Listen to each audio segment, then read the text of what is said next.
Hello.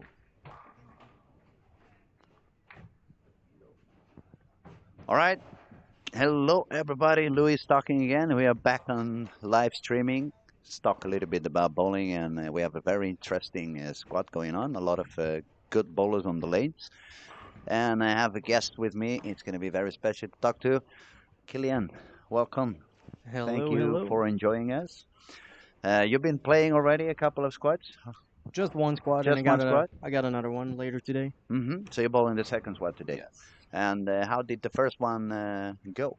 Not too great. Got a good game, game five, where I found it, but I was too late with my moves. To hmm stayed with two strong balls for too long. Couldn't keep up with transition there.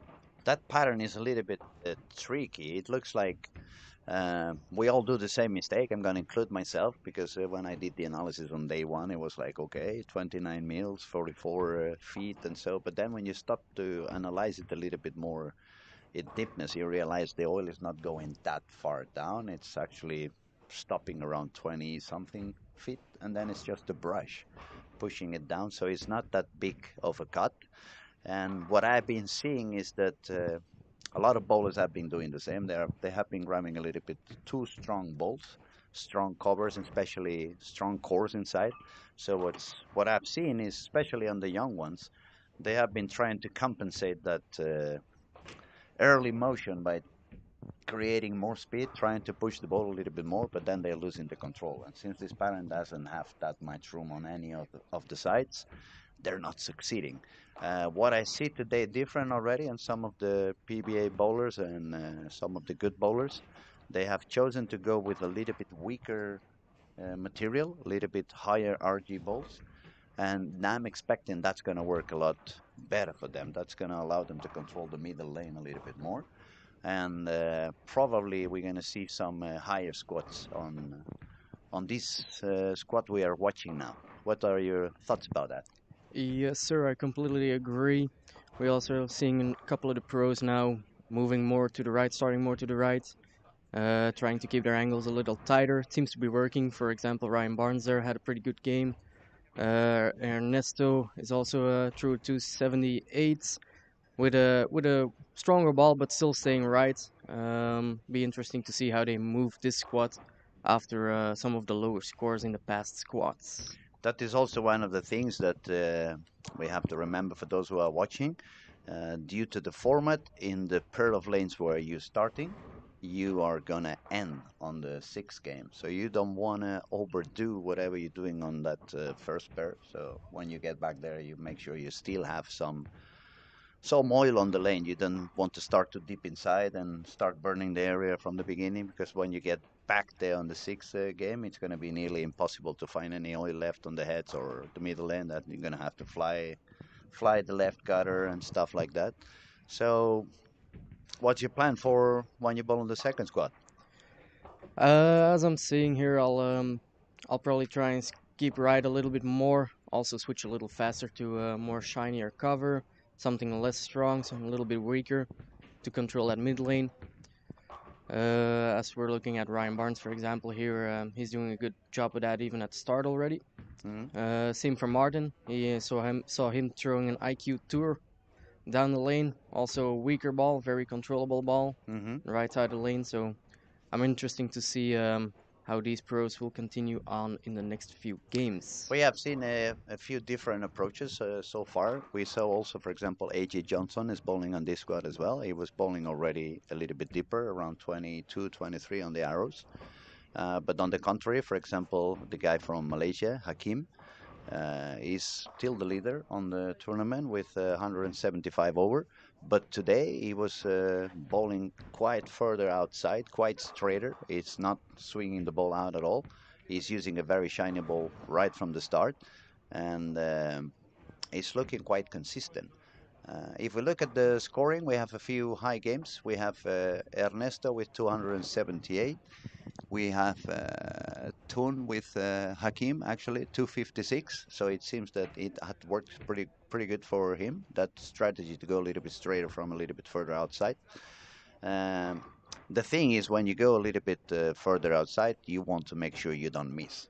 If you miss out, then it's going to be game over right away. So it's fine that you move a little bit further out, but you need to keep your angles pretty straight, and you have to keep the ball a little bit weaker, your hand position also a little bit weaker, the speed on the ball quite consistent, and that maybe will allow this particular squad to remain having some room on the left for a little longer than we have been watching on the first few days of competition. Yes, sir. Talking about Hakim and his previous squad that he played, even during game 5 and 6, he was playing much straighter to the pockets for his keeping his angles very close to the pockets, and seems to work for him. He's a very, very, very consistent bowler. He's a lot stronger when you see him live than when you see him on TV. He's one of those bowlers that TV doesn't really pay out for what he's doing. But when you see him on the lanes and you're right behind him watching him bowl, it's like this guy can bowl like more than it actually looks on TV. It's pretty firm, pretty consistent, a lot of accuracy, a lot of repetition. So we wouldn't be surprised if he would be one of the ones to crack the first 1400. Yes, sir, absolutely. He was doing pretty good here game 1 with his Infinity Quest up the gutter. Mhm. So, uh, game one is already almost over. We have just on lane 9 and 10. They are ending on the 10th frame. But for what I can see, we have Ethan Fury with 220. We have Martin Larsen, 224. We had Ernesto with 278. We said Hakim had 250. I don't remember, 56, I think it was, I believe. Yes, sir, Ryan Barnes with a 235. And then we have Magnus with 228 as well. So it looks like this squad started a little bit higher, but we have also seen on previous days that the first two games, we have seen many people reaching 480, 470, 460. And as soon as the transition really started to show up on games 3 and 4, people starting to struggle. And it's not also as simple when you moving a couple of pairs every game, because that means after game 3 and 4, you're moving to a pair so far away from when you started that you really have no idea what they were doing with that lane before you got there. Yes, sir, indeed. And we just saw Ethan on lane 19 and 20. He just missed a little bit out, and he just showed exactly what I was telling you guys. If you miss a little bit too far to the right, then the pattern doesn't help you. He didn't even, not that he didn't hit the head pin, he didn't hit the 3 pin. So his ball went all the way to the 6 and 10. He's got 5 on frame 1. Surely he's gonna spare, and I think he's gonna spare. But it's even such talented bowlers like that can get some problems when the lane is not that open up as we are lately used to. Yes, sir, the pattern is a interesting puzzle this year, which some are still trying to solve, most of the bowlers on the fields. And I was telling yesterday that it must be a relief for amateur bowlers when they see professionals shooting a 160 game in this kind of pattern, because then it's gonna kind of telling you everybody can have issues. Everybody can get himself into trouble if the lane is that complex, is that complicated, until you find the right spot, until you start using the right community, the right material. Find the right spot, find the right material. Don't go too aggressive on your angles. Also, you don't want to be too aggressive with your shot, because then you start losing the aiming and the control. And so it's kind of one of those patterns that it demands you to do a lot of things in the right way. You need to be aware of your spot. You need to be aware of your precision. You need to be aware of which ball are you going to use at every moment. You need to be very sharp at changing ball. You cannot take too long to do those changes. And it's a very interesting event, actually. I'm having a lot of fun by watching these days. Yes, sir. It also shows once again what separates the pros from the amateur bowlers is how quickly they find a solution to the pattern, and how they think on solving this problem of having a bad squad, what happened last squad, and how they continue on for their next squads. Yesterday, for example, during the warm-up, we had Andrew Anderson. He was shooting strike after strike after strike, but then when he began, the transition was already there for him during the warm-up and frame 1, 2. So he shot 160 on game 1, and it looked like he was going to go for a 300 game. Then, of course, professional like him, understanding the game and finding quick solutions. Then he started shooting to 50, to 40, to 30. So he found his way out of the hole pretty quickly. But uh, that's one of the reasons why we keep pushing the amateurs to try to understand as much as they can about the modern bowling. The material now is a lot stronger than it used to be. The balls suck a lot more oil than they used to do back in the day. That forces also the guys who produce the patterns or design the patterns to try to put more oil than they did 15, 20 years ago. And all those variables, they go faster and faster and they are bigger and bigger. So you really need to be awake and really need to get some knowledge if you want to succeed on any kind of condition. Yes, sir. If you're too late with your switch to the right ball or to try and keep up with the transition, your next game might as well be a 160 instead of a 220. Mhm. And another important thing when it's so tough, you need to make sure you get all your spares. If you are not good on sparing when you're not striking 8 frames per game, then you're going to get yourself into a bigger trouble. Absolutely. We saw that with, for example, Andrew having a couple of bad games and then he caught up with those 250s, 240s, but still hard to string a lot of strikes together. And it's the open frame in between that ruins the game. But if you're able to spare, you'll still shoot a 220, 230 out there. Mm. So on this squad at the moment, we have 37 bowlers out of 40 possible places. So it's pretty full for being a weekday office time, we could say. People is in the office, most of them. So the fact that we have so many bowlers proves how successful this edition is also being and how many bowlers we have wanting to compete against the very best in the world.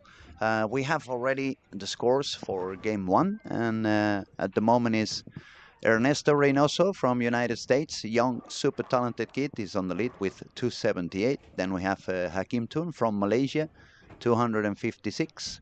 Then we find Ryan Barnes with 235, Sean Rush with 230. Sean seems to like the fresh. He shot 270 yesterday on his first game. Yes, Today is sir. on 230. Then we have a couple of Swedes. Johannes Magnusson with 228, Martin Larsen 224. Germany showing back again. Dennis Linnard with 221, Ethan Fury 220, Pontus Folkhold, Sweden 213. Then we have Dan Harding from England with 213. Christian Azcona from Puerto Rico is on 208, and Jesper Agerbo from Denmark. He was the leader on the last squad. He's on 206. So that means we have 12 bowlers above par at the moment. We have a lot of good bowlers going on, and on the squad. We can see also Nora is giving another attempt. So we're gonna have to see. We're gonna have to pay attention to a lot of people, and we start to see a lot of strikes as well. We have, for example, on lane 17 and 18, we have Kevin Mellin with a four-bagger, and he did a couple of good attempts during the week. He was striking a lot, but it's more of the same that we have been seeing. At some point, after a couple of 250 games, all of a sudden you get to a pair that's a little bit tougher. You're not fast enough to find the real solution. You get a couple of speeds, you make one or two bad shots, boom, 150, 160, maybe 170, and that drops you down like very, very quickly. Absolutely. Scores aren't high, but those bad games in between do make you play catch up to make it further down to 1300s even. Another guy from United States we have with us is Gary Haynes. He started with 187, but now he's bowling on 13 and 14, started with strike. So maybe he's also starting to feel comfortable and finding where he wants to be on the lanes. Other bowlers that we can mention with some name, we have Mike Stumpy, Don Harding is also on the lanes at the moment. It's a lot of talent. You need at least 4 or 5 pairs of eyes if you want to really follow everything that it's going on. Uh, Before I forget to remember everyone who's watching, we will kindly ask you to subscribe to our channel. It's 100% free, and the reason why we want you to subscribe is so we don't have to do any crazy things and we don't have to charge for anything, and YouTube is going to take care of everything. So if you are kind enough, we will ask you to subscribe into our channel. It's going to be not only the Lucky Larsen event during the whole week, every single frame and every single shot on the alley you can see online, but also during the year they're gonna have a lot of PBA regional Sweden. They're gonna have also some national Swedish league, which is an spectacular. It's something that you really want to witness. And yeah, we have a question for you actually, Killian. Yari is asking, Killian, career switch. Well, after my shitty squad yesterday, I might take it into consideration, actually. And for the guy who's texting in Korean, I tried to find this morning. I promise you, I went to a shop to try to get a dictionary, but I couldn't find one. So if you have to any way to text in English, I promise you I'm gonna answer to you. But while you keep texting in Korean, I have no way to understand what you're telling us. So my apologies that I cannot really comment back. Yeah, they asked me whether I could understand it, but I'm not doing much better in here. Mm. Then we have Unai from Bilbao is also joining us. He says Ethan looks good. Yes, Ethan looks very good. And for people who bowls two hands like you do, Unai, it's one of those guys that you want to see and learn. He's a very, very, very good two-handed bowler. He's a little bit different from what we are used to see on two-handed bowlers. He's not as aggressive with the ball. He's very good on the follow-through. He's got an amazing touch going down lane 19 right now. And there we go with the messenger. The first time I saw this kid, it was like, ooh, this guy does it a lot better. It was Yes, like in a way, in my head, it was like finally someone has cracked how it should be done with two hands. And that is something like, how can you say that when Jason Belmonte is the most successful bowler, blah, blah, blah. But I would say Jason, Osku, even Kyle, Anthony, this is pure talent. Just pure talent. They started bowling two hands. They became super good at two hands. But it's not really, uh, it doesn't look like old school bowling. no. And when I look at Ethan bowl with two hands, even if it's two hands, it reminds me a little bit of old school bowling. And old school bowling was a little bit more of aiming, control, knowing exactly, not so much about power. Not that he doesn't have the power. Obviously, he's got the reps, he's got the power. But it looks a little bit more like he's in control of what he wants to do. Yes, absolutely. I love seeing him play. He's got amazing touch, also with the open hand at the end of the follow through. Reminds me of Pete Weber, Hmm. also a very talented young player in the U.S. Jillian Martin does the same. It's these players that play with a lot of touch in the ball, and for now, for Ethan, it's paying off at the moment. It could be a very, very demanding pattern for most of the two-handers because we are what we see usually with two-handers is that they play a lot of gripping. They try to produce a lot of speed and a lot of rev rate. Everything is about the power. And this pattern we are bowling on, it doesn't really allow you to go that strong. It wants you No. to be a little bit smoother and have a little bit better control. Yes, sir. You gotta be able to play consistently. Also, something very hard for myself and a lot of bowlers that I know is keeping speed in check, Mm, being able to slow down when needed to, or speed the ball back up whenever needed to is a very hard thing to master. absolutely.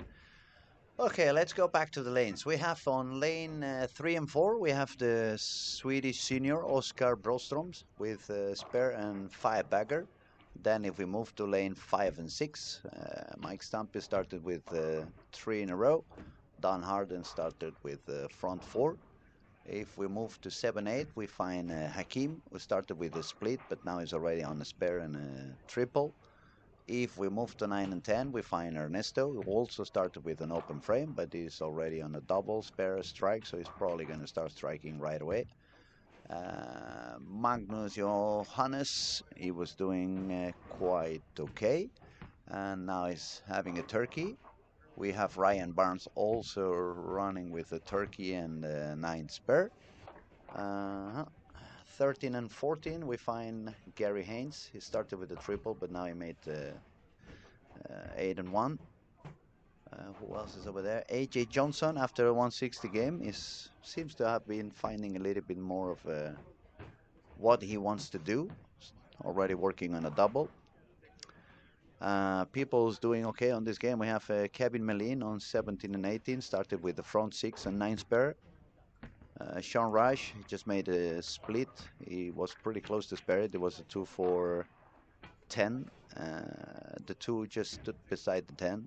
It was a little bit too light, but he's on the turkey, so he's above par, and he just made another strike. So let's see. Ethan already 4 in a row. He's gonna shoot on lane 19 now. Let's see if he can get the fifth one. And he's already working on 3 steps. Yeah, that looked very good. Does it look simple, right? He makes it look so easy. For a one-handed bowler like I do, when you see him, it makes you think like, yeah, I could do that too. I could, then it's not that easy as it looks. Well, until we try it ourselves and horribly fail. Mm. Okay. Alright, on 18, Kevin Mellon, another strike after a spare. He's doing pretty good this game. Again, it seems to be a little bit higher scoring, but it has been the impression I've been having on games one and two for quite a few squads already. I'm pretty interested to see what goes on game 3 and 4 when people already finds a real transition and the lanes start to push them deeper and deeper, and then we will have to see what goes on then. Yes, sir. I'm also interested seeing Ethan Fiore here doing pretty well on 1920, as these are the low game lanes. Seems to be all week. Yesterday was a lot of low games also on 17, 18. So it seems like these 4 lanes are a little bit more demanding. But it also, I think it has a lot to do on who has been bowling on the warm up there.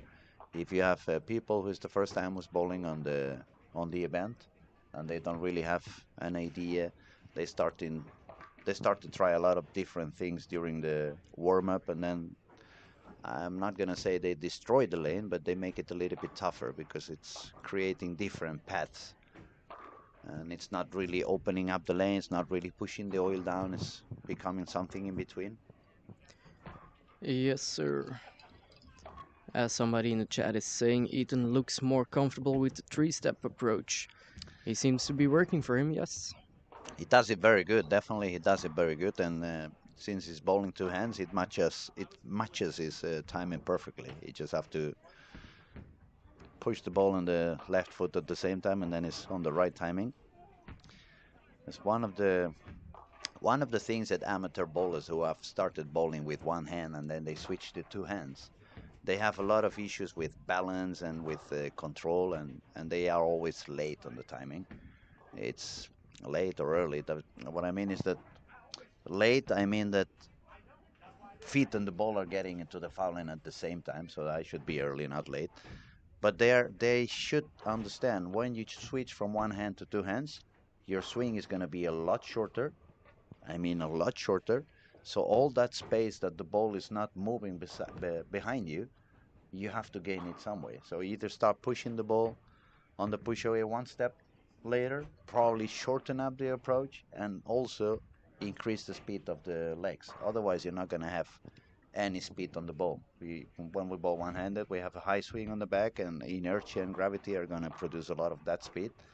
When you have such a short swing, unless you can create some speed with the legs, you're not going to have any chance. Yes, sir, indeed. The legs are so important for one-handers and even more important for two-handers to keep your legs under you and moving at the right speed. There's a lot of people that says, "Oh, I have no balance." You tell them you have to speed up your legs. No, how am I going to speed up if I have no balance already? Okay, then look at the best bowlers out there. One-hander or two-handers, they have very high speed on the legs. You don't see any super good bowler with that pace of 1, 2, 3, 4 on the feet. All of them is Yep, like 1, 2, 3, 4, 1, 2, 3, 4, 1, 2, 3, 4, 5. indeed. We have a question here from Andreas. Could a shiny new blue hammer be a solution for this oil pattern? I do not know. I haven't seen any of those go down the lane a lot. They might not be strong enough during the first set of games. Maybe later on in the block it might be a solution, but I have not seen many players try this so far. I would say it also depends on what's your speed, what's your rev rate. It's not the same if you have like 350 rev rates and 25 kilometers per hour, or if you have 22 kilometers per hour and 600 rev rate. So everything it's a little bit depending on which kind of bowler you are. Actually, a shiny new blue hammer wouldn't be such a bad idea, uh, but it would require, since it's going to be shiny, it would require for you to be quite consistent on at least the first couple of games until you can move a little bit in and use that small area that's going to be created on your outside. Don't get me wrong, it's not apparent that after 3 or 4 games you can miss 10 boards to the outside. It's only going to be like 1 or 2 boards on the break point to the right, maybe 1 board to the left if you have the right ball. Definitely, what you don't want to have is a super strong ball that's going to read too early on the middle lane, because then it's never going to give you any hold on the left. That's going to make you push it even stronger. Then you're going to lose some consistency, and you're going to be more inconsistent. You're not going to be aiming or hitting your target as much as you wanted. So it's not a bad idea. It's not a bad idea if that is the ball you would have on the kind of a weak ball you would have in the back. It's not a bad idea. Yesterday, for example, I was talking to Carl Lakeland. By the end of the squad, they were using pretty strong balls, even if they were shiny covers. They were balls with low RG, high differential. So even if they can produce the speed on the ball was kind of wanting to read too early. The ball would want to go left, and as soon as they miss 1 board to the left, they would never get the hold. No, exactly. I see we have Linda Barnes in the chats. Yes, Ryan is doing pretty good so far. He has two in a row in the eighth frame. We'll see where that goes. What I'm noticing though is a lot of the bigger players are making very big moves already in game two. Ryan Barnes has made a big jump left, as well as Hakim Toon has made a big jump left as well. I didn't see Linda was watching. Linda, nice to talk to you. It's Luis over here. For what you texting, I believe you and your husband not coming this year. We're gonna miss you. You're always welcome. You are always more than kind and welcome in Sweden. So hopefully next year you make it again. And no worries about Ryan. We'll take good care of him. Off the lanes, on the lanes, I know he can take care of himself. And thank you for your comments. Shall we back to scoring? Let's see what goes on. We have Kevin Mellin is going to shot 259 on lanes 17 and 18. Ethan Fury had a couple of splits on 9th and 10th frame, so he just made 200. Sean Rush, if he doubles, is going to go all the way to 222, so not a bad game. Nora, she missed the single pin, but she shot 220, so she's back on over par, 411 for her. Then, what was Ryan bowling at the moment? I lost him. He's bowling there on, what is it, 11, 12? Yeah. 11, 12. Over there, yeah, he's got a couple of spares, turkey spare double, and he's going to shoot now on 12 to get another strike.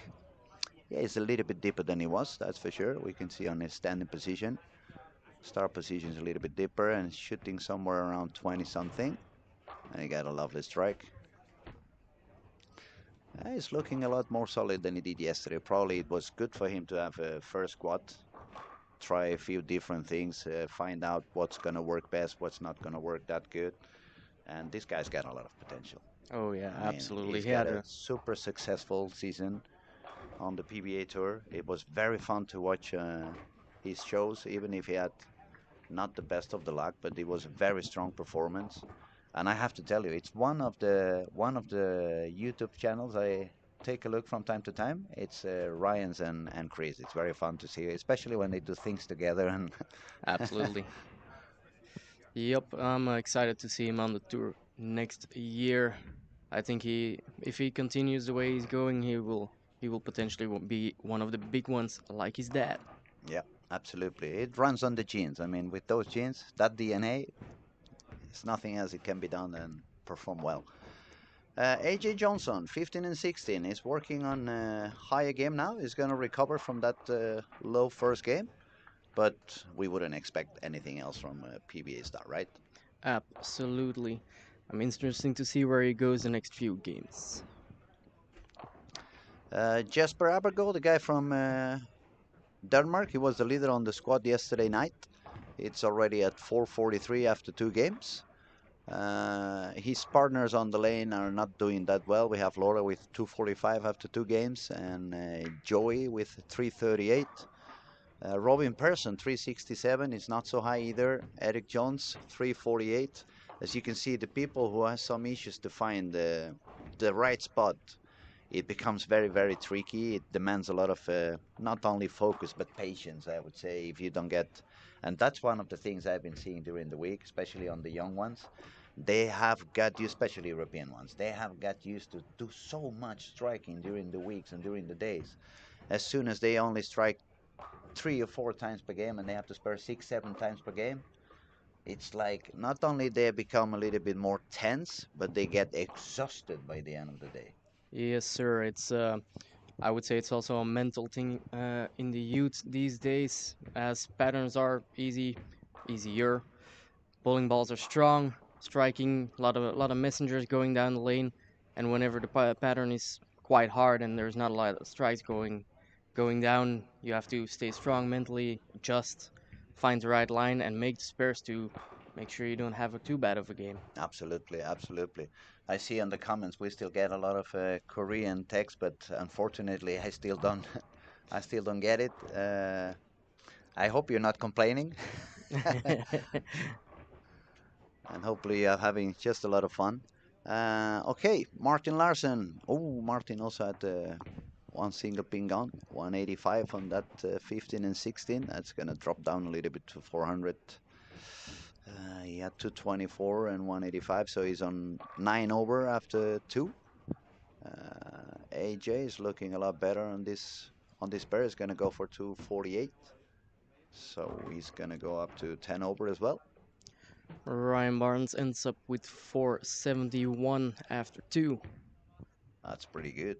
And Ernesto 192, so 470. That's probably gonna put Ryan on the lead, unless Hakim did okay. What was Hakim bowling? It's too many He's lanes. bowling on lane 8.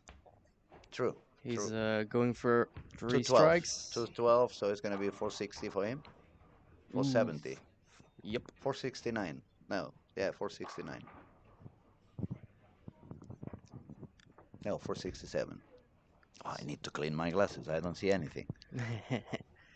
Nope, he's also doing pretty good. A little bit less of a game than last one. He made a big move left. And also a big move back from Christian Azcona from Puerto Rico. He shot to 40 on lane 19 and 20, which is a pretty good score. And he moved up to 448. Game 2 is almost done. We just have a couple of guys having to end their 10th frame. And as soon as we have that, we will refresh the scoring and we will update, because if it's a little bit tough for us with so many screens, I guess when they are on YouTube, they can only choose one camera on one pair or a couple of pairs. So it's harder for them to know exactly what goes on around the whole block.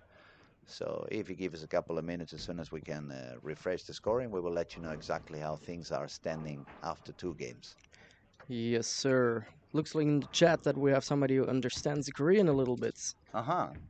He's just trying to teach us how to bowl. Okay, I appreciate that. Maybe you got me a little bit old for that, but anyone else who's reading and learning something, it's good. We always appreciate when people is trying to help the bowling community and make the sport bigger and make the sport better. So thank you very much for your comments.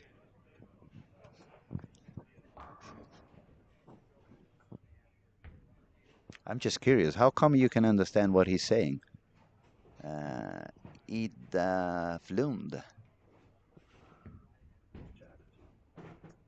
ChatGPT, we say by the technician. I don't know, maybe she speaks Korean or maybe she works in a Korean restaurant. It's many different possibilities out there. Maybe she's working on a 5-star hotel in Korea. If that's the case and you can get us a free room, just kidding, obviously. I love Korean food, by the way. really, really good. We have a couple of new restaurants in Barcelona. They just opened up and they are really, really good. I'm a big fan of Japanese food, not so much about Chinese, but I recently discovered Korean food in Barcelona and I'm enjoying it very, very much.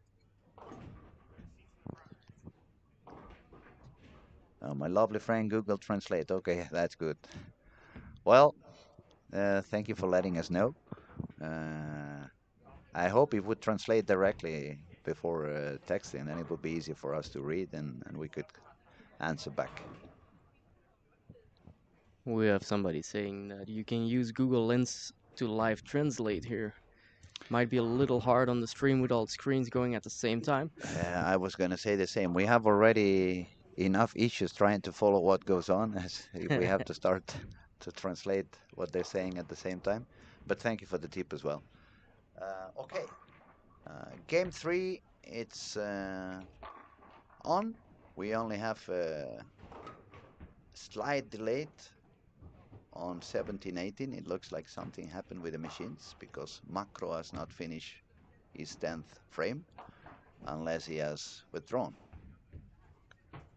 Yes, and on lane 3 and 4 we have an interesting matchup. Ethan Fury over there, Toon Hakim as well. Let's see what they put down this game. So if you guys connect to the cameras on lanes 1 to 4, you have Sean Reich on 1 and 2. You have Hakeem Toon on 3 and 4, and you also have Ethan Fury on 3 and 4. The next camera setting on 5 and 6 and 7 and 8, it's also quite interesting. You can see Ryan Barnes over there. He's bowling really, really good today. So when this kind of bowler is on fire, you don't want to miss the action. On 9 and 10, 11, 12, we have Gary Haynes, we have Mike Stumpy, and we have Don Harding, and then we have Martin Larsen, Elias Rickardsson. So it's quite an interesting camera as well to follow into. If you're looking for young talent as well, on lane 13 and 14, we have Nora Johansson, the local Swedish star, and Ernesto Reynoso, who is also two-handed, young guy, and pretty cool to watch. On the same camera, on the pair by his side, we have Christian Azcona from Puerto Rico and Magnus Johannes, who was doing quite okay. And then on 17-18, we have Jesper Agerbo, who was from Denmark, the leader of yesterday night's squats. And we have AJ Johnson facing the scary pair of 19 and 20. And now we have the scores have been updated. So we have Ryan Barnes on the top of the list with 71 over. Linda must be very happy at the moment, and hopefully it stays like that. If I were you, Linda, I would keep watching all day long because you seem to bring good luck to Ryan. So I would stay and keep on pushing with good vibes. Second position, Ernesto Reynoso, 470 after 278, 192. Hakim is on third place, 256, 211, so that's 67 over for him. Number 4, this is the Swedish guy, Kevin Mellin, 451, 193, 258. Number 5, we have Christian Azcona, Puerto Rico, 448, 208, 240. Jesper from Denmark is on 6th place with 443. Then we have Sean Rush with 437. Johannes Magnusson, 435. And we can go all the way up to 16 bowlers who are still on the par. So this squad has begun with a little bit higher average than we have been seeing so far. But, and here comes a big but with capital letters, almost like in Las Vegas, you know, shining. What's going to happen on game 3 and 4? Transition is coming up.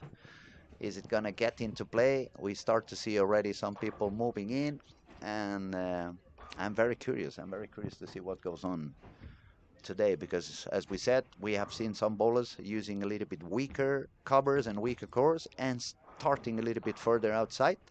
So maybe the lane remains, I'm not going to say easy, but not so tough to play a little bit longer. And that should allow the squad to remain on a higher score pace than we have been watching before. Yes, sir. We have Andreas in the chat He's also interested to see where the professionals go when it dries up later in this block. Well, some of them will go home and cry, and just kidding. Um, Or drink, also. Yesterday, when we had with us both Andrew Anderson and later on Francois Leroy, they had a little bit different ideas on how to do it, but it was fun to see. For example, Andrew was believing that as soon as all the PBA bowlers are on play, the lanes are going to burn even quicker. So that's going to push people even deeper and having to do a little bit of lofting and stuff like that. So the lanes could actually become a little bit tougher than they are at the moment. Then Francois was suggesting that maybe they understand quicker that they don't have to use so much rev rate, that they can let the ball do the job a little bit more, try to bowl a little bit smoother on the hand, we could say, not only weaker balls but weaker hand, and probably that would let them bowl a little bit higher. Yes, sir. Uh, I'm still hoping I was right at the beginning of the week when I said the cut would probably be 150 over. It doesn't look not even close at the moment, but I'm gonna keep on praying so I don't look like an ass. And and but we'll see, we'll see. It's a lot of things going on. Also, the weather is gonna change from tomorrow. It seems like it's gonna be a little bit more humidity. It's gonna be some more rain. Uh, Other factors that are going to change is going to be a lot more people in the bowling alley, so the bowling alley is going to get warmer. So we have to see what goes on with the lanes when the weather it's wetter, but also a little bit warmer. It could create a little bit of a mess, but Yes, sir. Also, more better and better players by the end of the week. Also, averagely more rev rate going down the lane, which speeds up transition quite a bit. yeah, that's what Andrew was trying to explain yesterday. If a lot more good bowlers with high rev rate bowl together, the lane might dry up a little bit too quickly. So we'll have to see. We have to see. Alright, how are the lanes looking? Ryan Barnes with a little bit of a rougher start. Did spare a 210 though, so yes, Linda, you are bringing him luck, it would seem. What else have we got right now? Gary Haynes starting with 3 in a row. We have Hakim Tun, 2 strikes, 9 spare, and another strike. Ethan Fury is struggling a little bit right now. Let's see how he fixes that. But that's a little bit what we were mentioning before. Now it's game three, so that means Ethan has already moved 8 lanes to the left in his case. How do you see what was going on 8 lanes away from you? Unless you have somebody on the back and you can go check whatever they are doing there, so have a better idea. You just have to feel it. And that is one of the reasons why I keep telling when people say, oh, golf is the most difficult sport out there. Yeah, but when I play golf, I see the bunker. I see the tree. I see the water.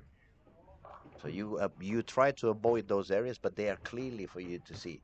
In bowling, we don't see those areas. We have to feel those areas, and that requires a, a special touch in a way.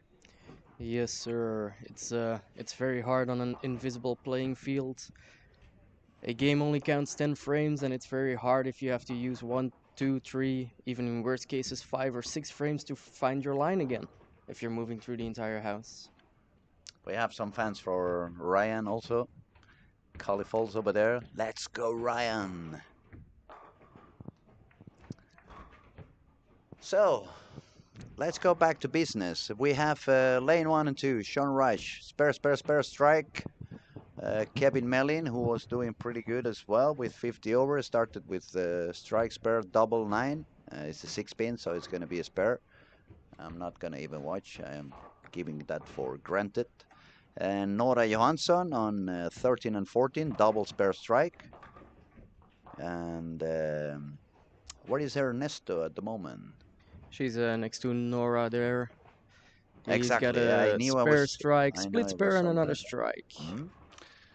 So from the people who were standing on the top, we could say probably at the moment the one who's suffering a little bit would be Ethan, because he's bowling on 3 and 4, and yeah, he got strike on the 5th frame, but he's currently 14 under the par on this game.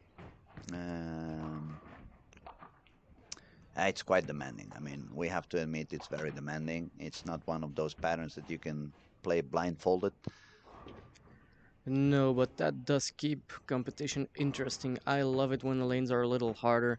Alright, I might perform a little bit less good, but still, I like interesting puzzles to solve, and this is one of those patterns that keeps it interesting. Same for Ryan Barnes right now on lane 8.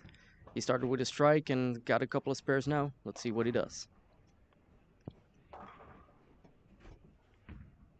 Is he gonna hold?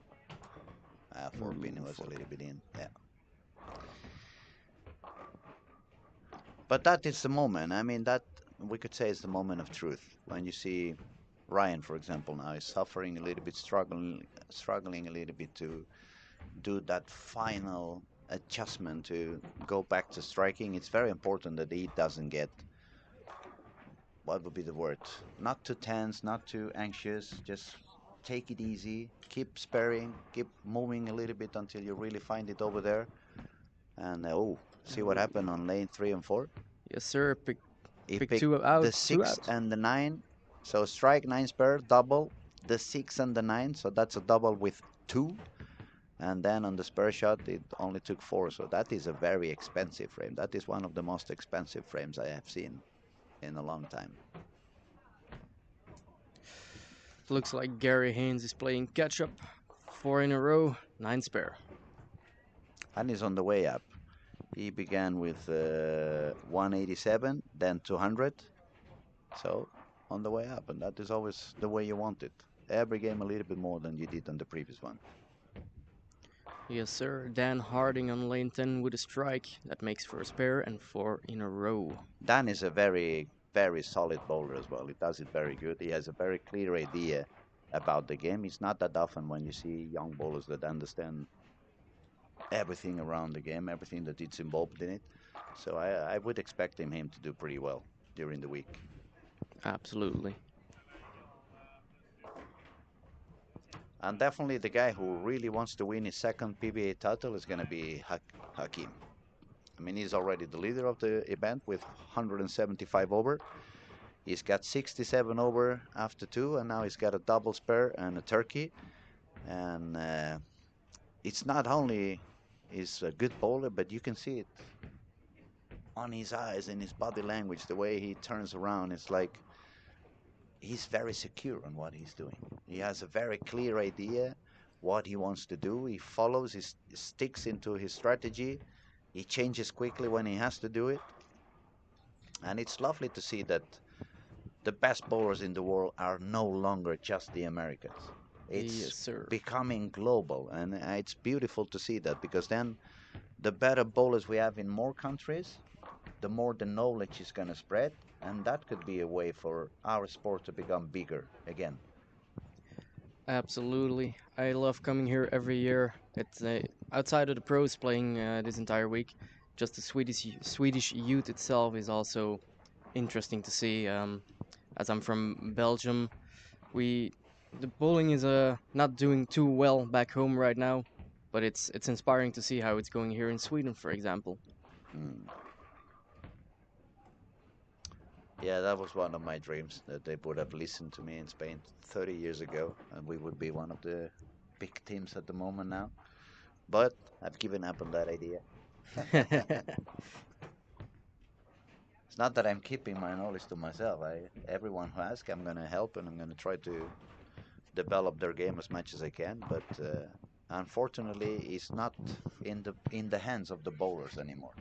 It No, has to be the institutions. absolutely. They need to do something. They need to create, maybe invest a little bit on training facilities somewhere. It's even hard to get lanes to bowl on nowadays. People is only thinking about not the people, but the bowling alleys are only thinking about birthday parties, disco bowling, so they can charge 10 euros per one game. And every year is a little bit less room for the sport and the competition. Yes, sir, absolutely. Back We have Jamie or I don't see. It's a little bit small. Does it say Jamie or Jarny? where Yarny, who is the Jarny, who is the guest at the moment? well, Go ahead. it's Go ahead. It's me, Kilian Jansson from Belgium. I'm excited to be here next to Louis. Um, it's been fun watching the stream over here. Uh, let's see what's going on. We got on lane one. Yeah, Pretty one good one game. and two is on fire at the moment. One and two, they are striking like a lot. We have Pontus Falkfall. Pontus just shot a very low game. He shot 149, but he's really determined to fix that. Strike spare and six in a row. No, seven, six in a row. So he's working on a potentially a 280 game. That would make him very happy. That would make him forget the 140 game like instantly. But the partners on the lane, they are also striking a lot. We have a couple of doubles for Kevin Melin. We have a full bagger for Sean Reich. And we have a triple for, what it says there? Pizzakos. That is a hard one to pronounce.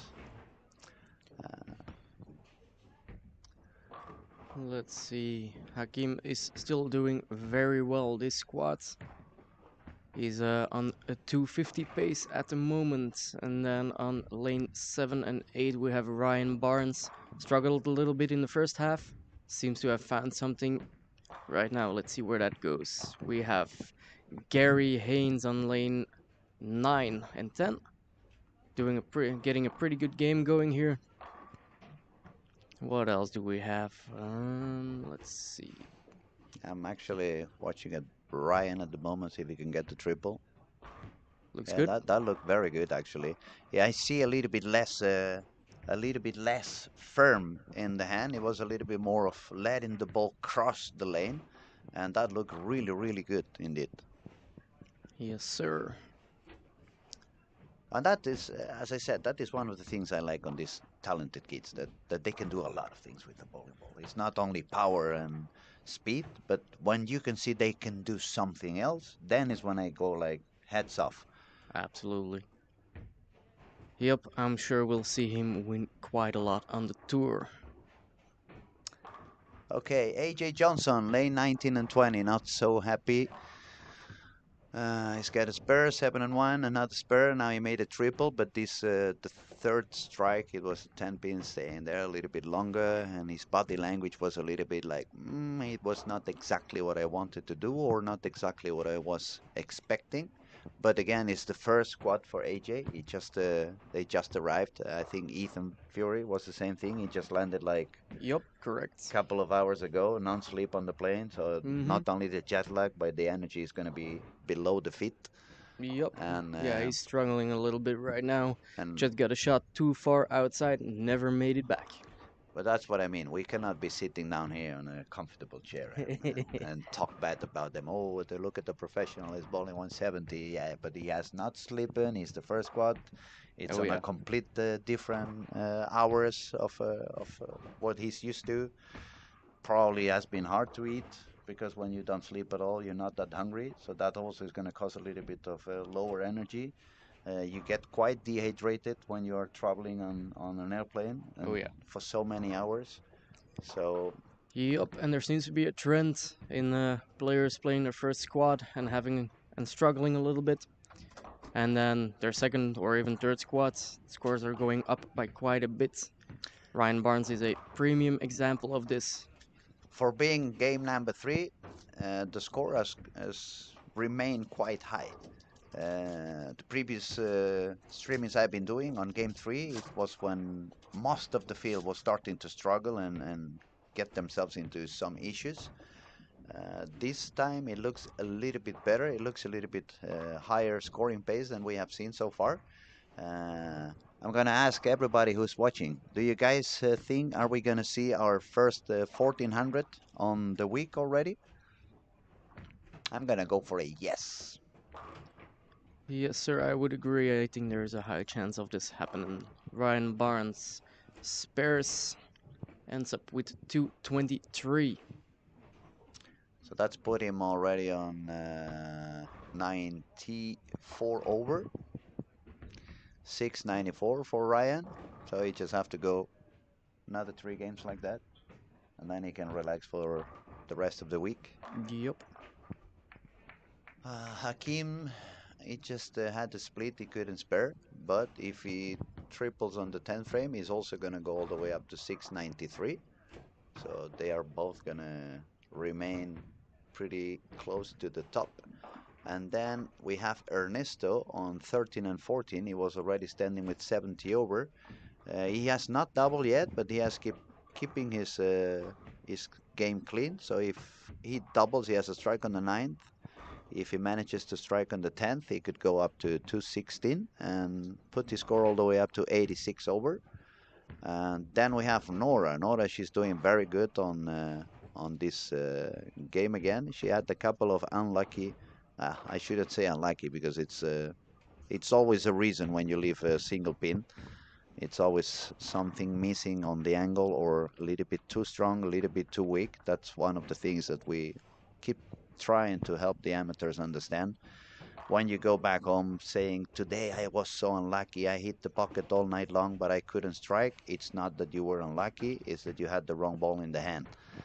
When you get the right ball in your hand, you're going to get the right angle, and then you're going to get a lot of carry. And that explains also why sometimes you go back home saying, I wasn't that accurate, but every time I hit the pocket, I was striking every single time. Okay, that day you had the right ball in your hand.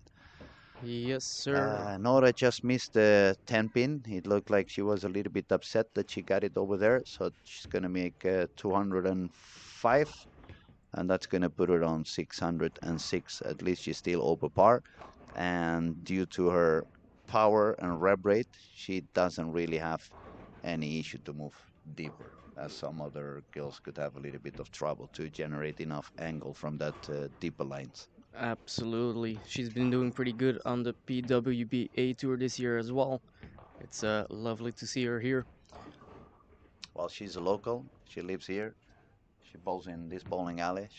We should we should expect her to do quite good. Talking about the luck part from a little bit ago, it's as Martin Larsen says, they call him Lucky Larsen, but luck you create by having the right ball, the right motion in the right part of the lane. Absolutely.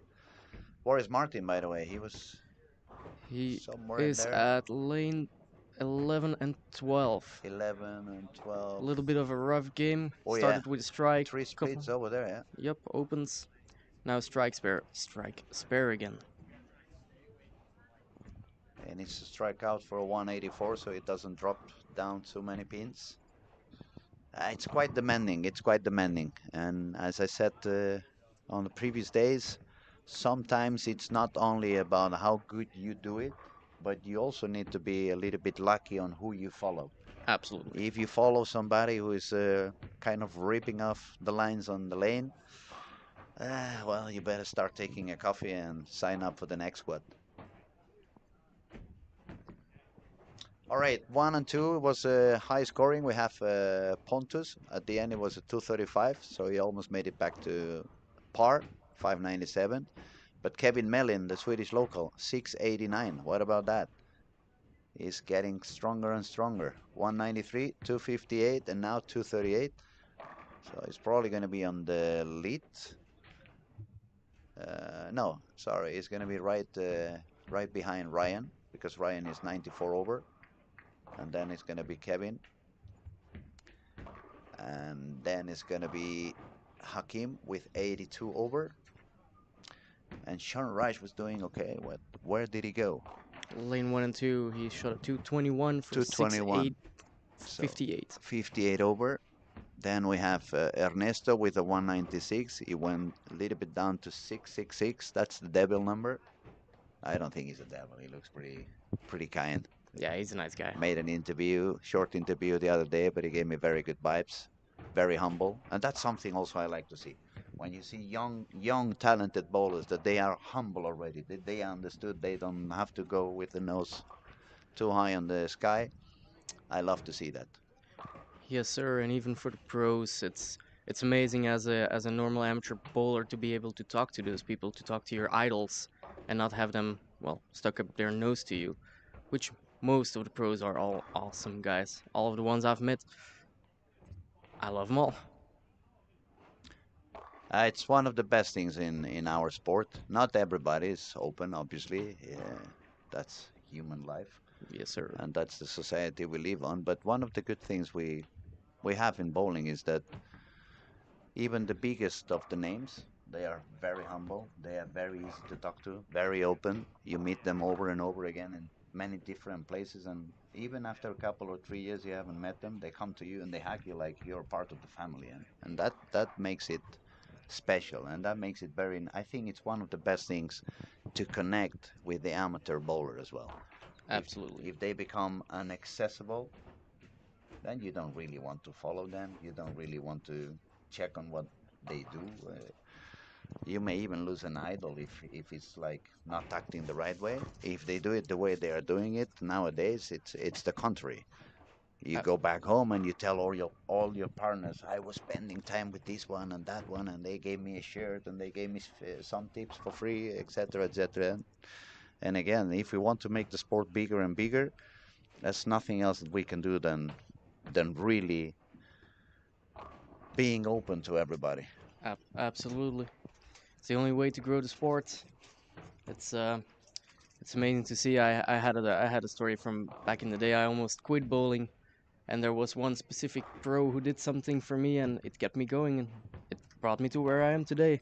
I gotta thank Oscar Palermo for that. Oscar's a very nice guy. We made a camp together a couple of weeks ago in the north of Sweden. We had a lot of fun. And okay, we have here Tom W says Nora was unlucky. Two sevens. Yeah, but again, even a seven pin, even if it's a solid seven, even the solid eight, it has an explanation. Of course, it's unlucky because then you see somebody else making a Brooklyn or getting a strike with a very light shot or whatever. But bowling is not when you hit the pocket. When you hit the pocket and you don't strike, There, unless the pins were standing in the wrong position, it always has to do with the angle. And you can say it, you can call it unlucky, but on the other hand, it's yeah, maybe that ball is a little bit too strong. Maybe the ball is a little bit too aggressive. there is always some kind of explanation for it. If we look at the pros, even on tour, all the messengers going down the lane, this is created by them having the right ball motion at the right time. Of course, I'm gonna admit if that happens to me, I make five perfect shots. Understand me? And I get a couple of solid sevens, I'm gonna be the first one saying, "Oh, I was so unlucky." Same here, same here. But then when I'm cool and I'm out of the lanes, I'm gonna tell myself, maybe I had the wrong ball in my hand. Absolutely. Most probably, I had the wrong ball in my hand. All right, game three is finishing up here. We have lane 11 and 12 finishing up their 10th frame. Same for 19 and 20. I remember Gary Haynes shooting a 256 to get a little bit further above the par. A very surprising game we had on lane 15 and 16. Cristian Azcona, Puerto Rico. He shot 139, but it was one, two, three, four, five splits on that game. That is very hard to survive when you get five splits. Yep. And he's not going to be happy. He was sitting down at 48 over. Now he's sitting down 13 under. That's going to force him to do a lot, like a 750 on the next three, and that is not going to be an easy thing to achieve. So, one more minute, so everybody has switched lanes, and we can refresh the scoring and give you a true update on how things are standing. In the meantime, I'm going to remind you if someone else is just joining us, we kindly ask you to subscribe to our channel. It's 100% free. And if you do that, you're going to be helping us to get a little bit of help from YouTube and the advertisements so we can keep the channel absolutely free, and then you can keep on watching this kind of high level competition without having to pay anything. So if you have some friends who like bowling as well and they like to see the professional bowlers online, just send them the link and tell them to subscribe as well and follow us and watch us. And again, feel free to say whatever you guys want. Feel free to criticize. Feel free to ask. We are here for all of you.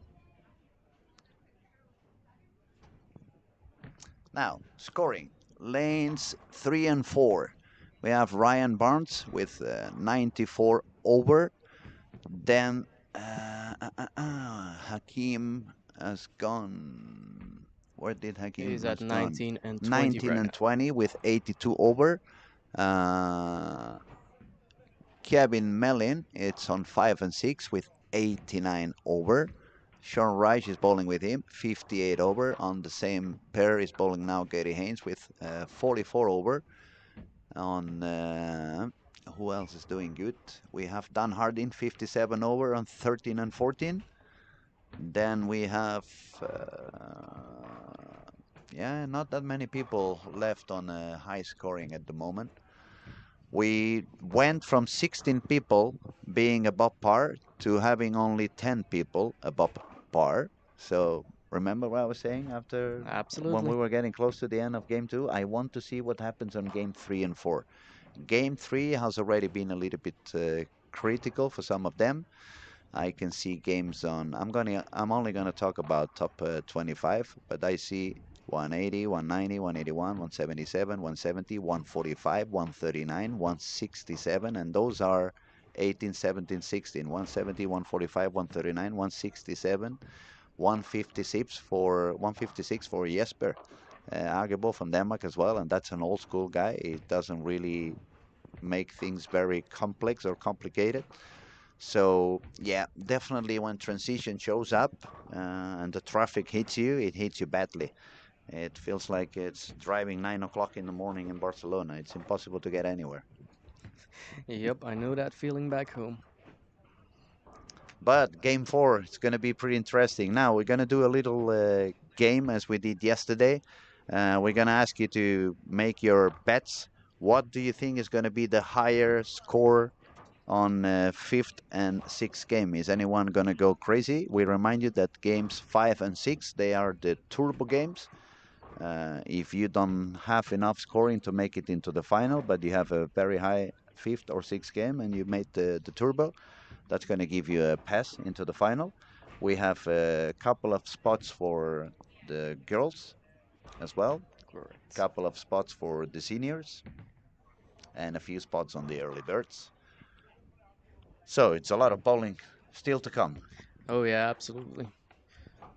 A lot of good bowlers on the next few squats going down the week as well.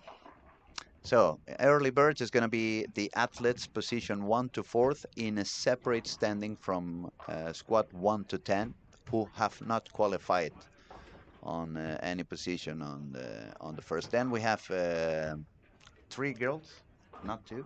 Looks like it's going to be 3 girls going into the 3 or 4.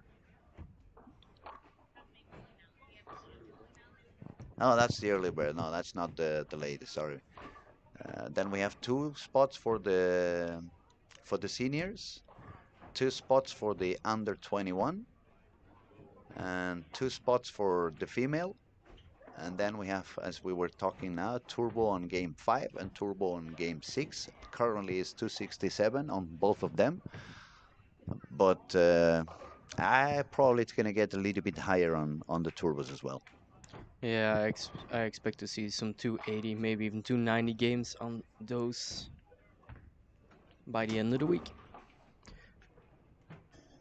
Looks like yet again consistency is key. We have Ryan Barnes sitting on top of the field for this squad with a 235, 236, and a 223. We have Kyle Clement saying that Ryan Barnes will throw 300 on game 6. Linda is going to be very happy if that happens, that's for sure. Uh, we would be delighted. Then we have Tom W says game 5, his bet is 257. Game 6, his bet is 256. And I'm going to bet on 268. Let's see. You want to I'm do I'm gonna set it at 279. 279? We're talking about this squad only, yeah? Yeah, I don't. I believe Ryan Barnes might be able to force something there. He's doing really well. He's looking very solid today, I must say.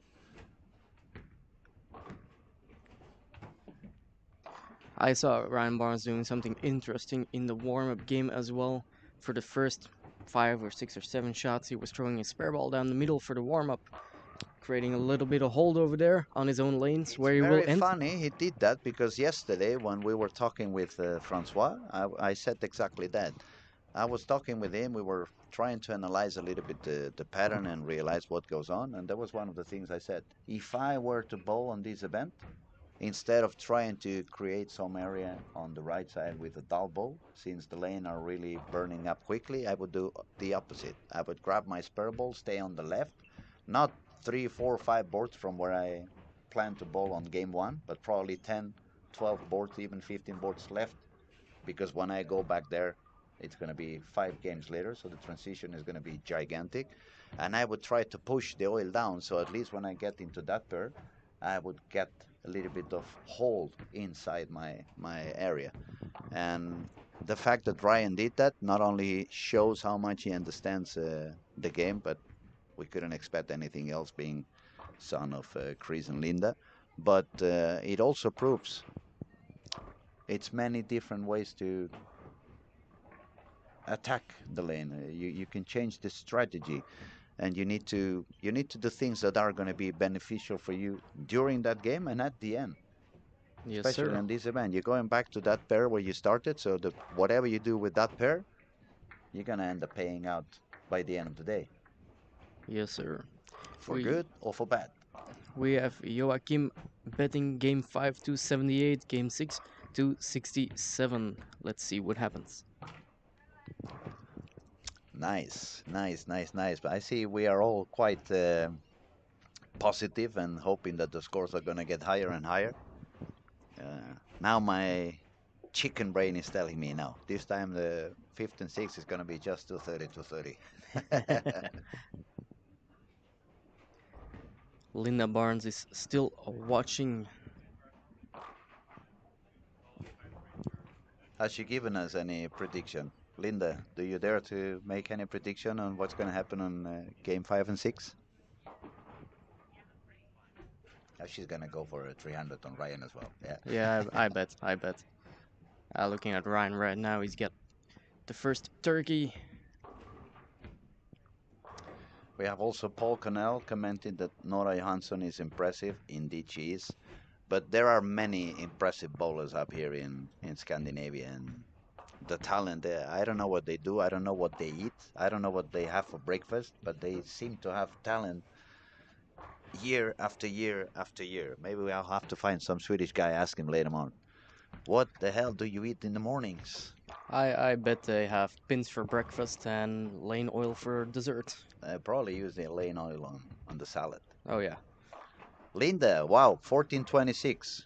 That's high. That would be the first 1400 on the week, and it would be very nice actually. Okay, AJ and Ryan are sharing pair. They're both striking quite okay on 3 and 4. 1 and 2 was easy until people arrived now. They are not striking as much as we've seen on the previous game.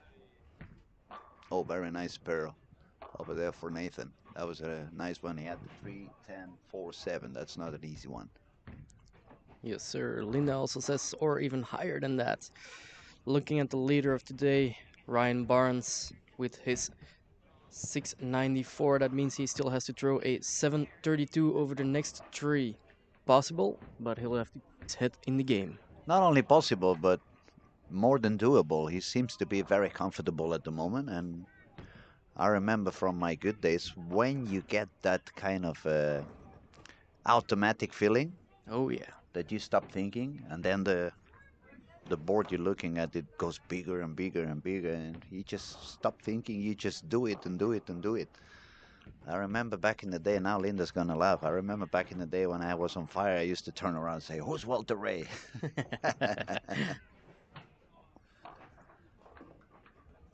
Okay, let's try to find Ernesto, because Ernesto was doing quite good as well. He's Ooh, bowling on 17 and 18, strike, split, spare, spare, split. So not a good beginning.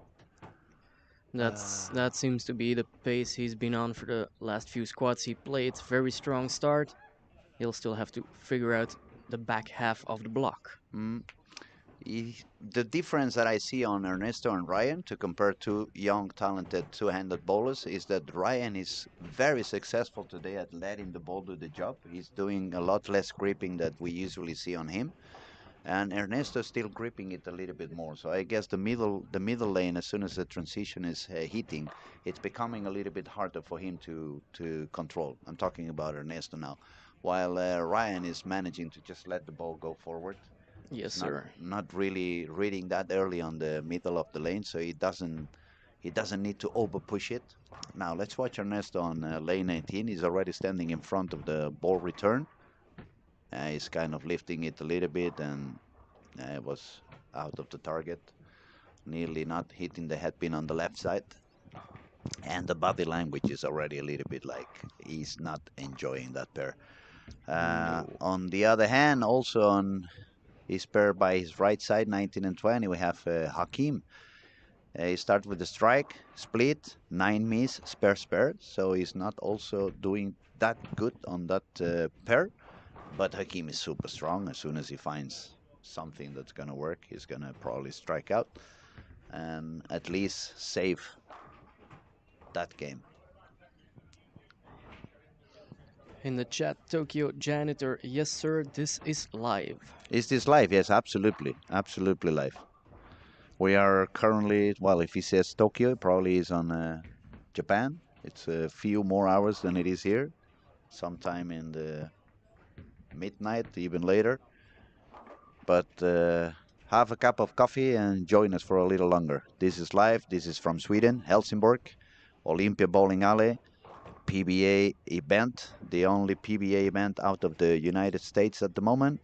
The Storm Lucky Larsen 2025. Let's see if Ryan goes for number 5 on lane 4. Oh, a little dip. Looks good. Good. He had the health. He had the health.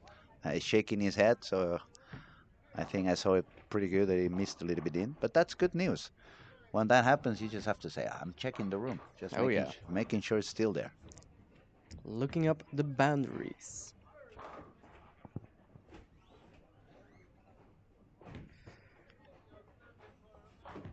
Okay. I see some strikes going on 13 and 14 again. We have Mike Stumpy with spare spare triple. Dan Harding missed the single pin 9-9, but then a double. Is working on. We have Joey with strike spare spare triple and Jesper open frame strike spare double. So that pair seems to. They have found what to do with it. Yes, sir. 17-18. Pontus is doing pretty well. Strike, spare. 4 in a row and another spare.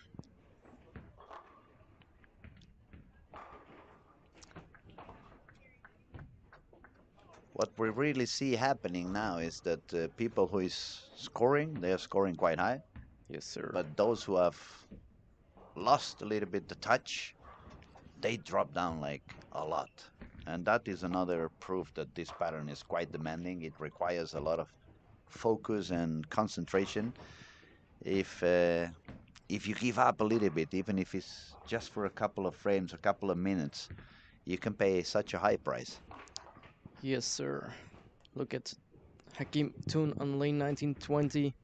Couple of opens. Now back to striking. As I said, if he finds something, he's gonna strike out. This guy is super strong.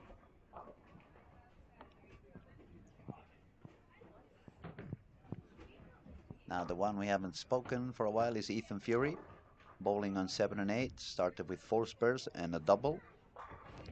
He's sharing pair with Martin. Martin is not finding his game today. There's a couple of open frames there. Only 1 strike after 6 frames. Let's see where he's staying. He's quite deep in the lane already, around 23, 24 on the arrows. I wonder if he's still using that IQ. It looked a little bit more polished ball now. Yes, sir. But it's hard to tell on a screen which ball is he using.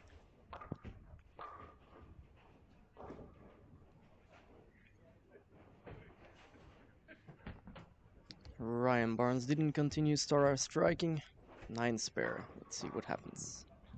Sometimes it's good to take a little break. Take a spare, relax, start again.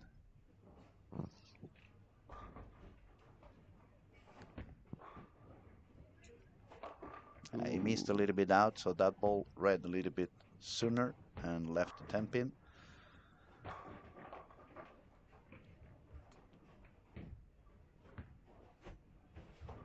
I guess it's normal. Previous shot you missed a little bit in.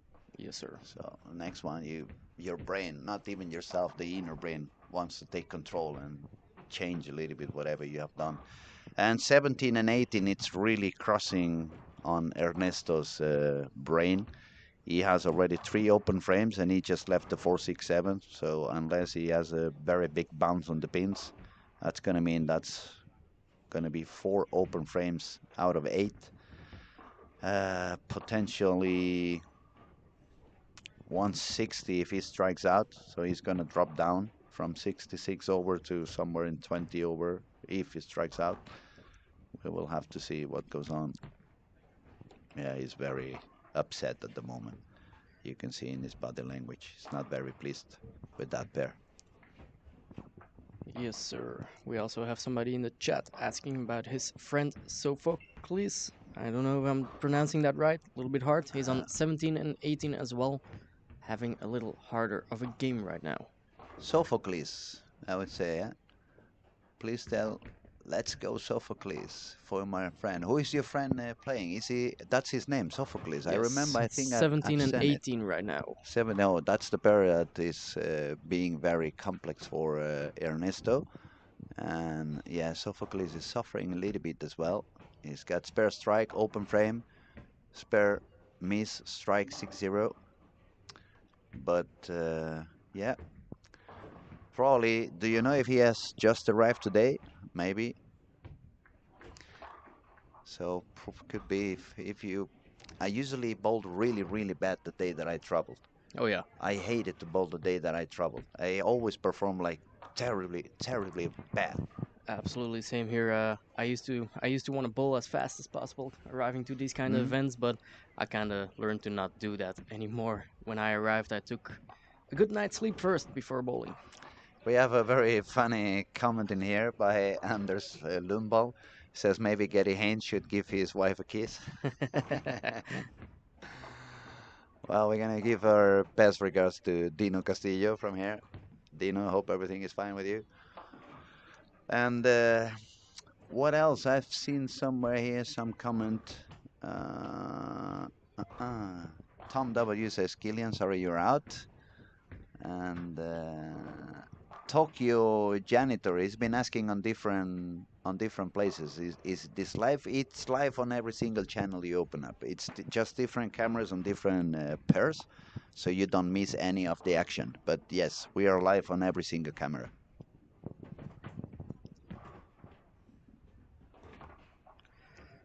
Looks like the scores are going down quite a bit here in game 4.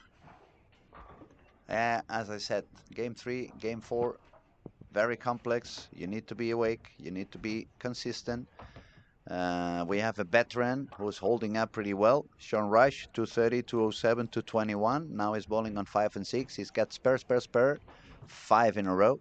Now I hope I don't jinx him. Otherwise, later on he's going to be upset with me. And back to Ryan on lane 3 after 5 bagger and a couple of spares. Missed a bit in, I think. No, maybe he moved in. Yeah, maybe he moved in. Now I'm not sure. He wasn't too happy with the shot. It I looked My like guess would be that he missed in a little bit. it went a little bit straighter, a little bit tighter angle, but I'm not sure did he add move because the previous shot it was not good on that lane, the reaction. Maybe he missed a little bit and found I don't know. Well, maybe if he leads the squad and I have the chance to interview him at the end, I'm gonna try to remember and ask him about that. I don't think he's gonna remember after so many shots, 60 frames, and you asking him about the 8th frame on the 4th game. He's gonna go like, I don't even know where I was bowling. We have somebody in the chat, X-Ray, asking about Matisse Blanchette, who is on lane 20 right now. Matisse, let's see.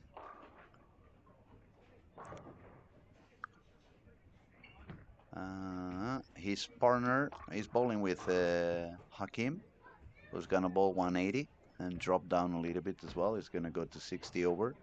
And then as soon as I see Matisse making his shot, I'll let you know what I think. I see he's from Canada. He was bowling. He hasn't had any low game. He shot 182, 182, 190. But this one looks like it's going to be the first game. He's going to go above 200. And I don't know. It's so many bowlers. I don't really know them all. Some of them is the first time I see them. Oh, very good shot for Ryan now on lane Oh, 4 to get the strike on the ninth and give himself a chance to strike out for a 268. That would put him on 160 over and get same get him goes a, for Sean Rash, 268 pace. but that would put him closer into the scoring pace where Linda predicted 1426. Well, she knows more than we do, so Oh yeah. we should listen to her. Usually women know more than any of the men do, but yeah. Oh, we have Tokyo. Janito says, I only asked one time on the Ryan Barnes chat. You guys are awesome. Commentators through. Really enjoying. Well, thank you very much, buddy. Maybe you just said it once, but for some reason it came out here on a couple of different windows. Now I understand. No, no, my fault, my fault. When you comment on any of the windows, we have a spot down in the right corner of the screen we have on the table in which all the chats come together. I just realized, man, you found out in Yup. 1 hour here. I've been sitting down on this chair for 3 days already, 4 days, and I just realized about that. You see, I told you I should clean my glasses. All right, X-Ray, we just saw Matisse throw a beautiful shot, good form, and another strike to start off the 10th frame. Well, you said we saw, and actually you saw. I was having fun on myself because I just realized about the chat and I didn't see. I'm very sorry. I'm gonna make sure I'm watching now. Here we go. Let's see.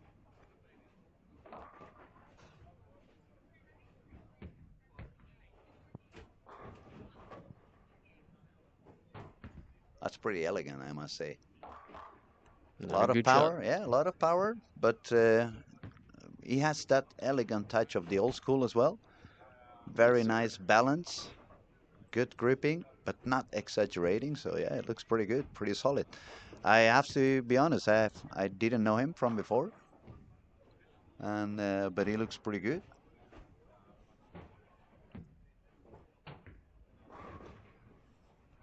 All right, what's happening? Lane 1 and 2 finished off with some lower games. High game on the pairs at 200. We are looking at lane 3 and 4 in their 10th frame as well. Yeah, we are really waiting to see what goes on with Ryan and Sean, who are probably going to be the potential top two bowlers after this game on the squad. And then we'll be entering the last two games, 5 and 6, where transition is completely on the top of us, and every decision is going to be crucial. Yes, sir. Kevin Mellon on lane 5 and 6 ended with a 210 for a 99 over. What I don't believe is that I still see so many people using such strong cover balls with quite strong cores as well. I mean, the lanes are burning out pretty quickly, and that's the last thing you need. You don't need balls that hook so early, otherwise they're going to force you to do too much. Yes, sir. And it's a very high friction place here. Uh, Ryan wasn't happy, but it strikes. Very nice shot for Ryan. And now after seeing this one, I'm pretty sure he did not miss left on the previous one. Mm-hmm. He had adjusted his feet and he moved a little bit deeper. It worked well, but he was shaking his head because it was like, maybe I should have done it a little bit sooner. Yes, sir. Now let's see. Sean also got the strike on the 10th, so it looks like he could go also on a 268. and that should put them. Martin, since you're passing by, what ball are you using now? It's impossible to see on the screen.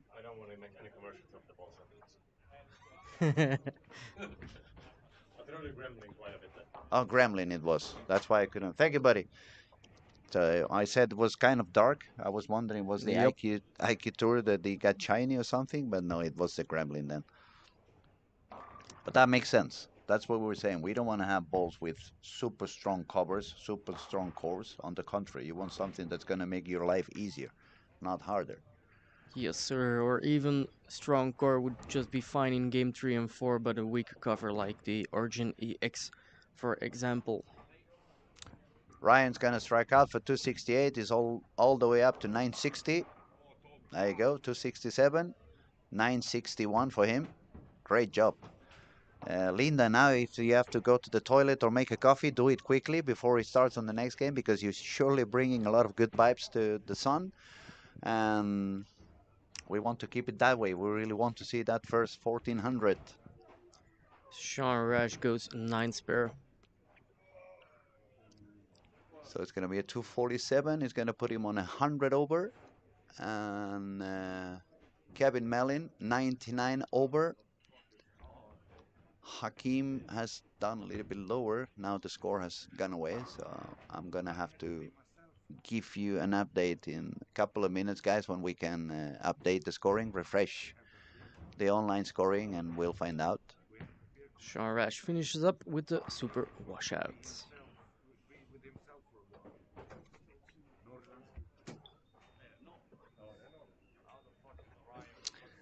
Fourth game over, a couple of games ago. Interesting how it's getting. Are we gonna get finally our first 1400? We have a very nice looking chance for Ryan. So hopefully. Sean Reich, 100 over. Kevin Mellin, 99 over.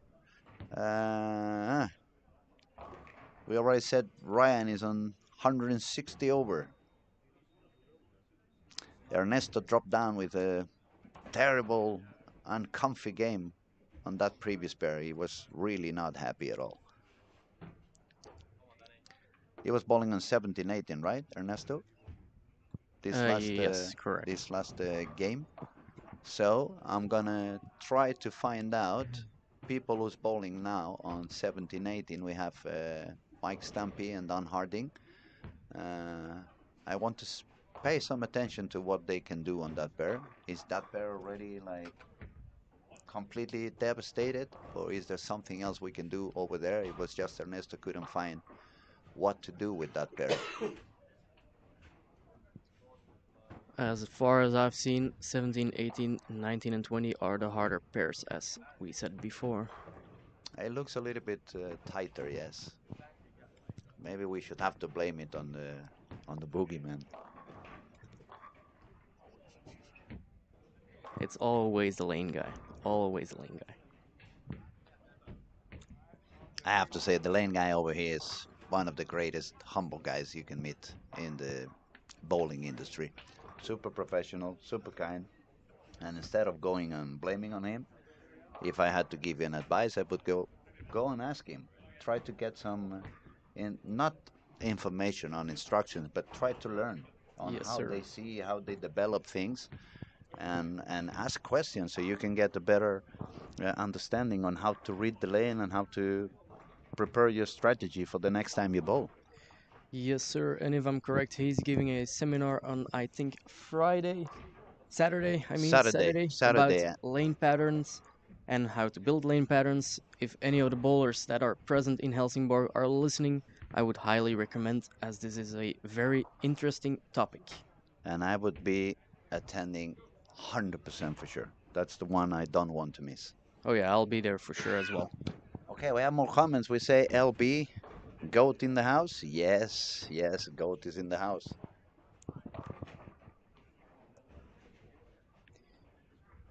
All right, let's see. One more shot on lane 15 for Oscar Broström, and then game 4 will be finally over, and we will be able to start getting some news about the scoring after 4 games because the online scoring is not going to come up until everyone has finished their games. We have a question from Kazi. Do you think Hakim is one of the favorites with the way he's been bowling right now? He's doing very well. I would say he's one of the favorites, but we'll see what happens going down further down the week. The weather will change. Maybe the pattern will play a little different. We don't know. Not only that, but we have to remember that bowling is a very, very complex sport with so many factors intervening. I mean, it's not like tennis. When you play tennis, we have seen Federer, Nadal, and Djokovic for 20 years. They are the only ones dominating the sport. In bowling, even if you see the best years of Walter Ray, the best years of Jason Belmonte, or even now the best years of E.J. Tackett, they don't win every tournament. Nope, true. They actually win how many? Maybe 15% of the events, 10% of the events. I don't even know the numbers. Any idea how many could be the percentage? But they surely don't win one every 2 or one every 3 events.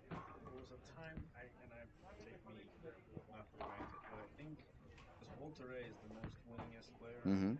Mm-hmm.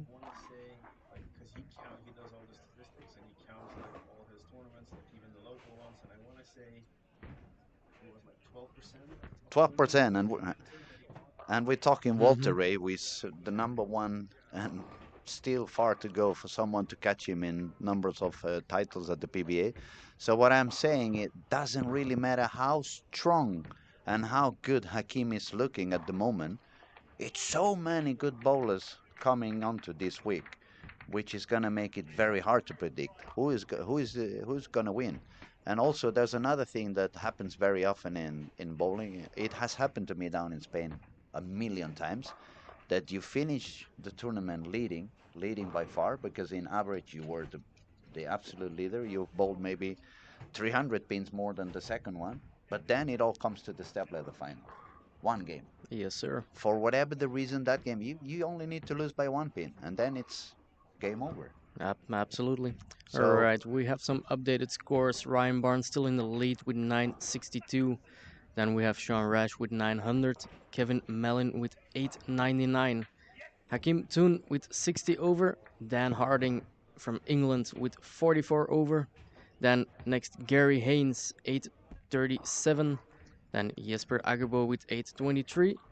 Mick Stamper behind him with 813. Pontus Falkhall with 811. Ernesto is still above par with 809. Ernesto is surviving on game one. Yes, After sir. that, he hasn't really found it. 92, 96, 43. So looks like he found the perfect strategy for game one, but now he has to find what to do as soon as transition starting to appear and show up. Yes, sir. If I remember correctly, he starts off with a pretty big ball RST hyperdrive, which works fine game one, but it's not been very helpful after that. In 11th spot, we have Ethan Fury with 801, and then being exactly par, Matisse Blanchette with 800. So we have 12 people at par at the moment. We had some higher games than I was expecting on game four, because we have 260, 240, 220, 220, 220, 214, 240. Except 170, 180, 190. That was the scores on the top 12 at the moment. And of course, Ernesto with the 140, it was the lowest on the top 12.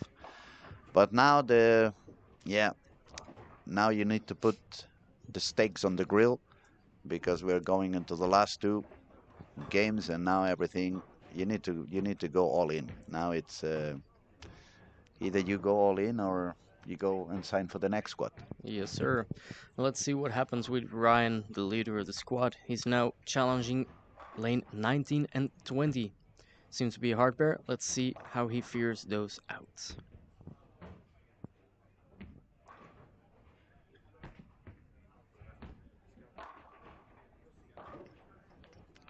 It's nice to see we have a lot of action going on during the on the chat. It's a lot of people talking. Dice Henrik, hola Luis, qué gusto saludarlo desde Costa Rica, ya extrañábamos sus transmisiones, ¿no? Pues un saludo fuerte, les mandamos todo el amor y el cariño y qué bien se debe estar en Costa Rica ahora mismo, ¿no? Con el frío que tenemos aquí arriba, que llevo todo el día la chaqueta y el gorro puesto. And for those who don't understand, I was saying hello back to the guys in Costa Rica, and I was telling them I wish I was there because I'm freezing my head all day long. I'm wearing a jacket up here. It's been a terrible hot summer in Barcelona and in Spain. So it's not that Sweden is frozen, it's not winter, but the contrast from those 40 degrees we were having during the days to come up here and some of the days we have been. This morning was 6 degrees. I Yes, mean, sir. 6 degrees is what we get on a very bad cold winter day in Barcelona. So obviously I'm freezing a little bit. So that's the only thing. I was talking Spanish into them. I was letting them know I wish I was there, uh, especially in terms of heat. But then on the other hand, I'm really happy to be up here watching all those talented bowlers and see all the action. I wouldn't like to miss the action. I already missed it last year, and yeah, I wanted to be here 100% this year. In the chat, we have Carrie Morgan watching from Southern California. Welcome, Carrie. Make sure if you want to follow the rest of the squads to subscribe to see a lot of awesome bowlers do a lot of awesome things. Yeah, we remind you that on this Storm Lucky Larsen Masters YouTube channel, it's 100% for free. We're gonna do a lot of good bowling content. It's gonna be the whole event from day one until the very end. You can watch it for free. But then during the rest of the year, it's going to be a lot of PBA regional from Sweden, and the people bowling in Sweden, they are super talented, so it's very fun to watch. They will be doing a lot of national league matches, which is as crazy as you can imagine. I could compare it to those Barcelona Madrid football matches because the atmosphere it becomes electric. They might be also a little bit of coaching and tips and sometimes maybe even some ball reviews. But what's most important is that we want to make sure that we keep the channel for free, so everybody from anywhere in the world has a perfect chance to see the best bowlers in action without having to pay any kind of subscriptions. And that's why, in order to be able to have that, we really ask you to subscribe into our channel and support by watching and keep doing what you're doing, which is comment and talk and be active with us. Kerry says, I'm a plus Thomas Carlson. Keeps me updated. He's a very good friend. You mean the chef in the bowling alley? You know, it's a lot of Carlsons in Sweden, so it could be a bowler as well. We also have Kazi saying Ryan versus Hakim would be a interesting final. I would agree, might be possible. Who do you have out of those two to win? What would be your guess if they would play the finals? Let me know. Yeah, it's very hard. It's very hard to predict. On this pattern, I would expect the one-handed for sure to make it into the step ladder, at least one. Two-handers, they're gonna have to be very, very, very consistent and probably understand what they want to do and what they want to avoid doing. That's one of the things that we have seen on Ryan today compared to the first squad. It's a weaker wrist, I would say. It's a lot less a gripping motion. It's trying to let the ball do the job instead of forcing the ball to do the job, and that is it's going to be very necessary if the two-handers want to go higher on this event. Yes, sir. Otherwise, with that big amount of reps, hard to control when it's not so much room, and especially the middle lane is quite aggressive after a couple of games. It's going to make it very hard for them. It helps out in the first few games, but once the lanes get burned up, it makes it just a tad bit harder. All right, Martin Larsen is spare and 4 in a row after his quick visit up here in the booth. No, 5 in a row now. It just came out a little bit later, so spare and 5 in a row. We should ask him what did he came to pick up some aspirin? Did he came to pick up some tape? He's doing good, and we want him to do okay. I mean, Martin is such a kind person, and not only putting the name on the event, but he's doing so much stuff during the week. I mean, he's bowling, Oh but yeah. he's also taking care of so many people. A lot of job to do around the event, so it cannot be easy to focus once he gets into the lanes. There's a lot of people coming and asking things, and where can we do this? Why should we drop that? Where hotel and food Oh and yeah. blah blah blah blah blah. He's doing so much this week, and overall, he does so much for the sport. He's such an awesome guy. All right. Oh, Kerry answered. Yes, in the bowling alley. He's a bowler also. Cool, cool. I lately I only see Thomas playing golf, but but it's good that he keeps you updated. Actually, if you have his phone number, you can send him an SMS or a WhatsApp and tell him Luis in the stream. He's starting to be hungry, but he's a little bit busy with the microphone on the hand, so he cannot run into the kitchen. But he's really getting hungry, and he wants some food before everybody stops bowling, and you get super busy.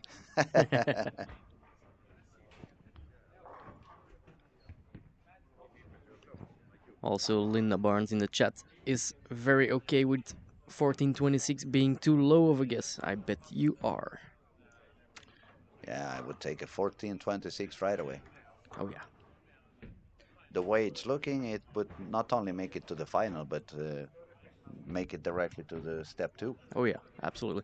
I bet 1400 and even maybe even lower would be enough to make step 2. Kyle Clement says Ethan Fury plus 100 the last two. He really needs a little bit more than that. Perhaps he needs 120 over on the last two if he wants to secure a spot on the final. There's no more early birds from today. And Ethan is bowling now on. I've lost him. Where is Ethan? Mm-hmm. Where is Ethan? Over there. 13 and 14. Strike, split, strike, spare. No, sorry, 11 and 12. My fault. 11 and 12 is now bowling on lane 12, standing in front of the machine. Already lifting the ball a little bit. And that one went a little bit far outside. So it was the 210 was standing on the lane. 2410. But the thing is, we cannot really ask Ethan to perform as good as he's going to do tomorrow and the day after. He just arrived today after a very long trip. I mean, all the way from United States till here. Absolutely. Just to think about it, it gets me tired, and I haven't been traveling from that far. Um, All right, and Luis, looks like Carrie's taking care of you. you texting Thomas. That's lovely. That's very, very good news. I'm starving already. I start to feel since you said you're on it, my mouth started to become more waterish.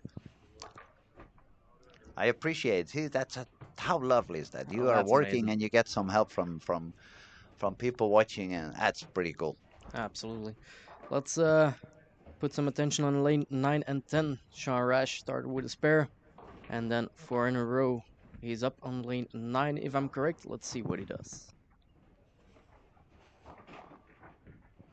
Yeah, if he keeps striking like that, I'm pretty sure he's gonna end up taking a beer on the bar.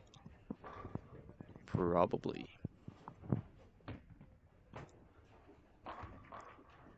I just saw another shot on lane 15 by Mathis Blanchette. It looks pretty good, actually. I like what I see. Yes, sir. Ryan got another strike as well. That makes for a turkey on lane 19 and 20. And Sharash keeps on striking as well. Where's Kevin? Kevin was bowling with. I lost him. He was sharing lane with someone else. Was it with Hakim? Kevin is on 9 and 10. No, Kevin was with Sean Rice. Yes, True. sir. He's got a couple of doubles because Kevin is also up there. He's 99 over. So if he managed to bowl like 430, 420, yeah, 430, I would say 440, that could give him already a pass into the final. We don't know yet what the cut's gonna be. My early week prediction was about 150 over. Uh, it would be a little bit coward to back up now and say something different, so I'm gonna remain on that 150 over. Maybe I'm just gonna go out there and start talking to all the bowlers. Go for a higher RG bowl so you can make that cut look better and don't make me look that bad.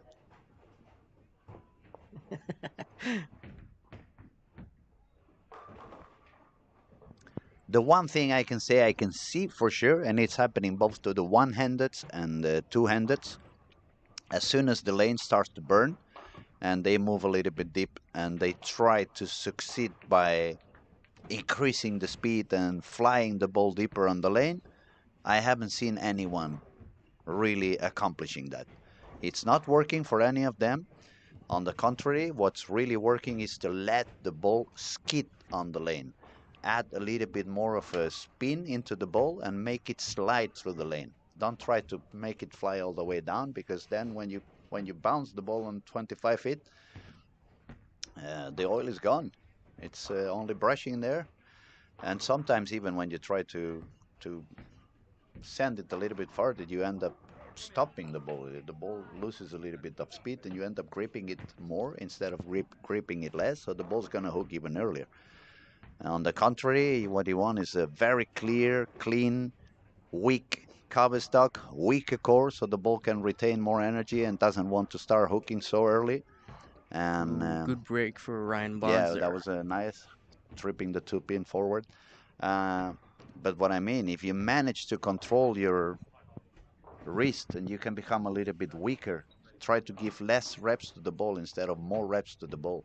Try to be more around so the ball starts to hook a little bit later.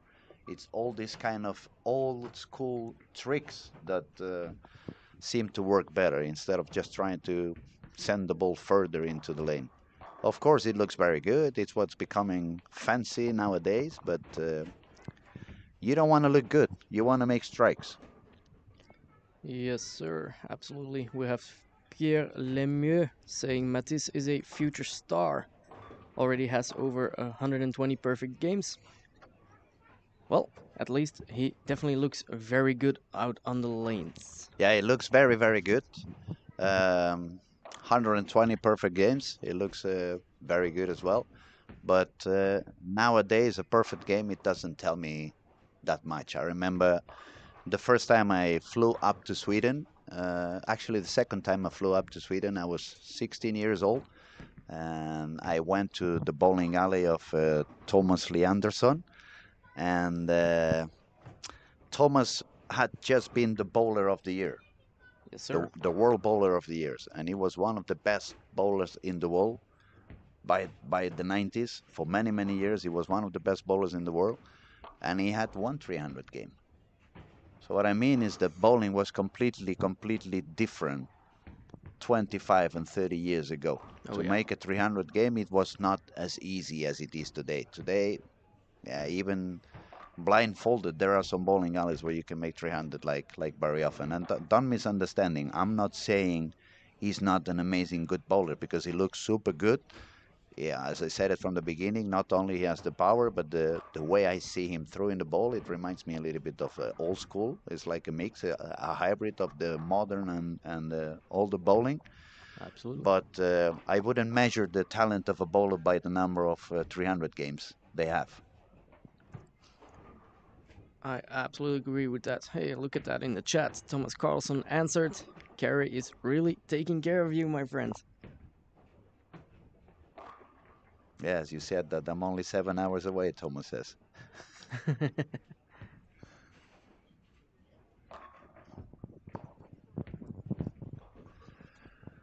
Okay, some strikes for being game number five. It's definitely a higher score pace than we have seen before, because even if you don't focus on one bowler in particular, but you see four bagger here, triple and double there, triple double double, six in a row, triple and a double, triple and a double, four in a row, five in a row to end, 240 game for Pontus.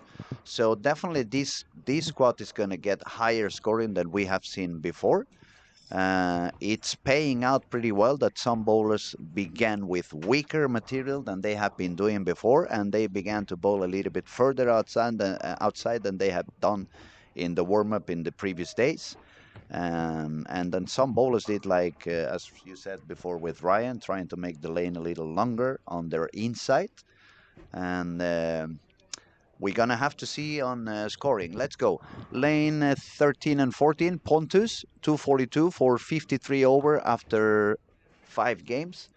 Pontus is definitely not going to be happy of that very low game he had on game 2. He shot 213, then 149, 235, 214, 242. And that's why we keep telling, we hope that people can keep their low games as high as possible. If you can manage to make 180 instead of 140, those 40 pins now, he would put him already on 90 over. So with another game of 240, he would probably be on the cut already, or pretty close to be on the cut. More scores. We can see 46 over for Gary Haynes. He just finished his game of 209 in lane 1 and 2. Who else is over par? We have to go all the way to 15 and 16. Hakeem Toon, he managed to strike out to save the game and make 213 for 73 over. But 1 game to go, he already has 1375, I believe it was. So even if he Yes, makes sir. 300, he's not going to overcome his own score. Ryan, he just had the open frame. He had a split on the 9th frame, so it's not going to be a very high game. But it felt like it looked pretty good on lane 19. So we could expect him to strike out and make it 214. And when you have a low game, if it's a 214 game, you take it. Oh yeah. You sign right away. Matisse, another high game on 15 and 16, 221. And he started with 7 spare, 7-0. So the fact that he made a couple of turkeys and fixed that, he's looking better. He started really low, 180, 180, 190. But last 2 games is 246 to 21. So he's probably just finding his way on how to bowl on this pattern. And what's Thomas saying? So I'm on it. Cold pizza for Luis. I hope it's not that cold. No onion today. No onion. That's the only thing I'm gonna ask for. Now Thomas is a great guy. He's really, really, really kind and an amazing chef. I think every single dish I have tried in this bowling alley, it's a good restaurant quality, Oh yeah, right? absolutely. We all gain a couple of kilos on this week in Sweden. Now, where is Nora? Nora, I've lost her. Lane 5 and 6, 178 in game 5. She's given up already. She's 50 below par at the Mm, moment. yeah, it's not going to be the right squad for her either.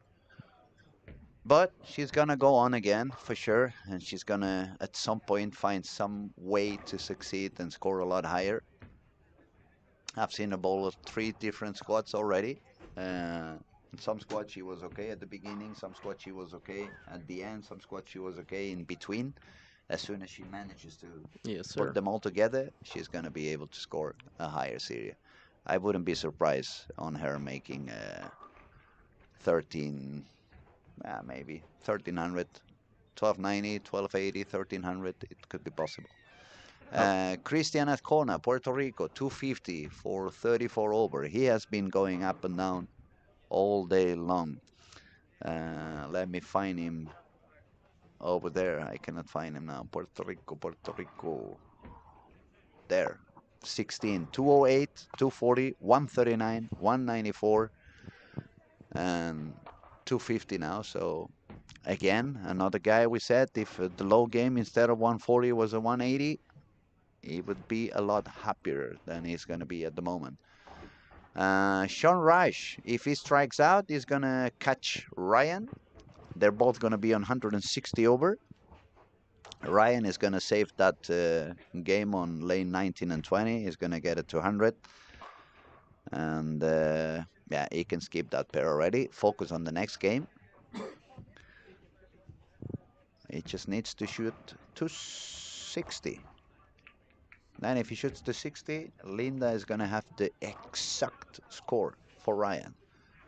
That would be cool. Absolutely. Well, Ryan proves how important it is to make your spares. This makes his low game a 204, which is pretty good. Yeah, Ethan is on a very low game. This one was a 151. Uh, he was kind of lifting the ball on the top of the left gutter, and he's gonna realize pretty soon that's not the way he wants to try to attack the lanes. As I said a few minutes ago, it's not. I haven't seen anyone succeeding on this approach so far. Those who are succeeding is doing the opposite. They are letting the ball slide through the lane and they spin the ball a little bit more. It's definitely not working to make the ball fly up to the moon. 4 pin for Sean Reich, so it's going to be a 258, unless I'm wrong. It's a little bit far. Yeah, 258 for 58 over. So Ryan's going to remain on top with 66 over. Sean's going to be second with 158 over. And then I think, where was Kevin? He was bowling with him. He shot 224, so he's 123 over. We have three potential players going into the final on this squad, unless something weird happens on the very last game. And yeah, it's looking good. It's looking interesting. It's definitely a little bit higher scoring pace on this squad that it has been on the previous one. Now we're gonna hit the sixth game where transition is not only here but becoming a friend of all of us. And let's see what happens on the last game.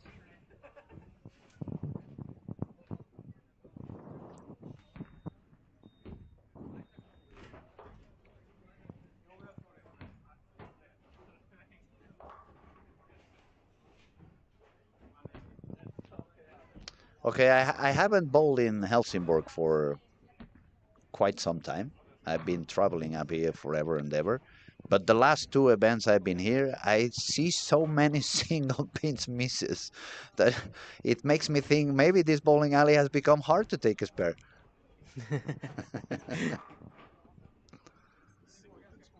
Single spin, yeah, Oh single yeah. single single pin splits. It looks like.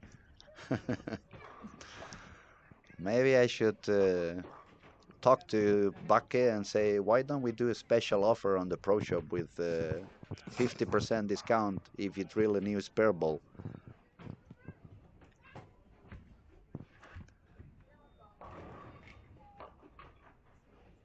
I shouldn't be talking bad, but it's. I can understand that you may have issues finding the spot on the lane. I can understand you may have maybe trying different things and not really getting an answer for what you're looking for and get a little bit desperate. And from time to time, to miss one single pin, I can understand. But when you miss like 4, 5, 6 single pins in one squad, that's way too much. And we are bowling on a competition. It's a potential PBA title, and we need spares. We need spares, especially when it's tough. Yes, sir. We're looking at lane 1 and 2. Dan Harding. 2 misses. 8-1. 8-1, 8-1. 8-1. Yeah, I mean that is so expensive by the end of the day. Oh yeah. Any and all of those spares could cost you a spot in the finals. 1 pin is enough. I must say I'm very happy it's not many Spanish people talking into the chat because now they would remind me when I was very young and I get so upset. Some of them call me Hulk Hogan because I had to bring a couple of shirts to the events because the first one was always going to get ripped off. And when I got that angry, yes, I missed a few 10 pins, but sometimes I miss them. I'm not going to say on purpose, but I throw the ball as fucking hard as I could so I could get rid of that kind of anger and bad energy. And when I did that, obviously I missed pairs as well. But when I was playing with my brain on the right spot, I remember sometimes it took me 3 or 4 months before I missed a single pin. Oh yeah. And that's the way it should be. I mean, how big is a ball? Like 12 boards? How thick is a bowling ball? I don't know, but how thick is a ball? How thick is the pin?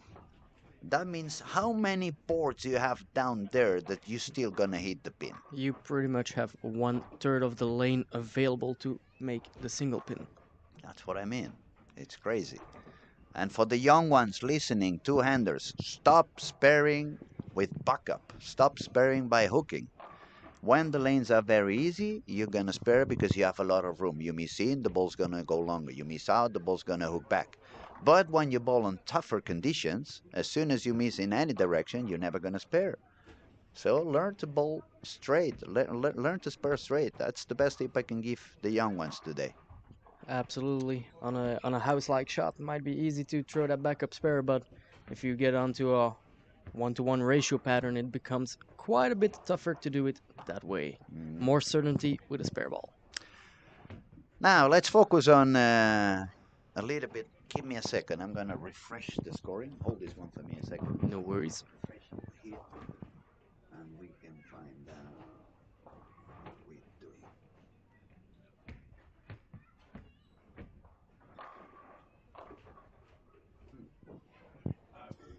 It hasn't come in yet. Oh, we'll have to wait another minute until we sell. But it's gonna be interesting to watch if the strategy that Ryan used on the warm-up to try to make the lane longer on the inside area of where he was planning to bowl is going to pay out now that he's back on that pair. For those who have joined us a little bit later on, we remind you that bowlers are moving 4 lanes to the right or to the left, depending if they are on an odd lane or not. And what that happens in this bowling alley with 20 lanes, it means that sixth game you're gonna bowl where you did your warm up.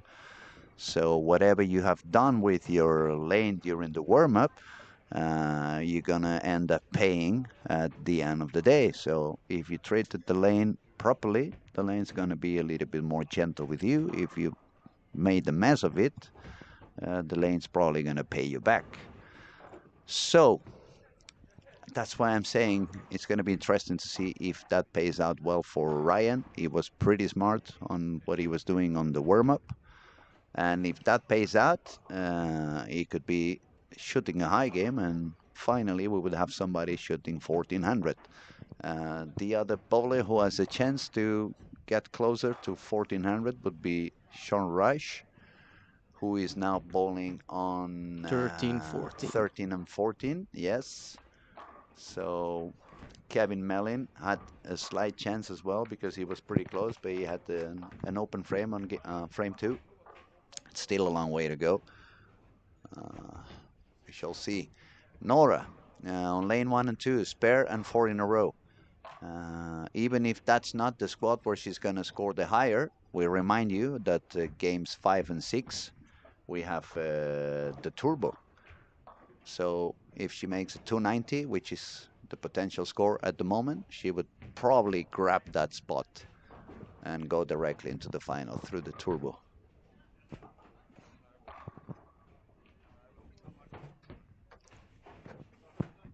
Ryan Barnes on lane 15 with a 4-9 split. Let's see if he makes it. A little bit unlucky. The ball read a little bit more than he expected, but that is something you can not only spare but recover from. Small adjustment, and you should be back on the strike spot.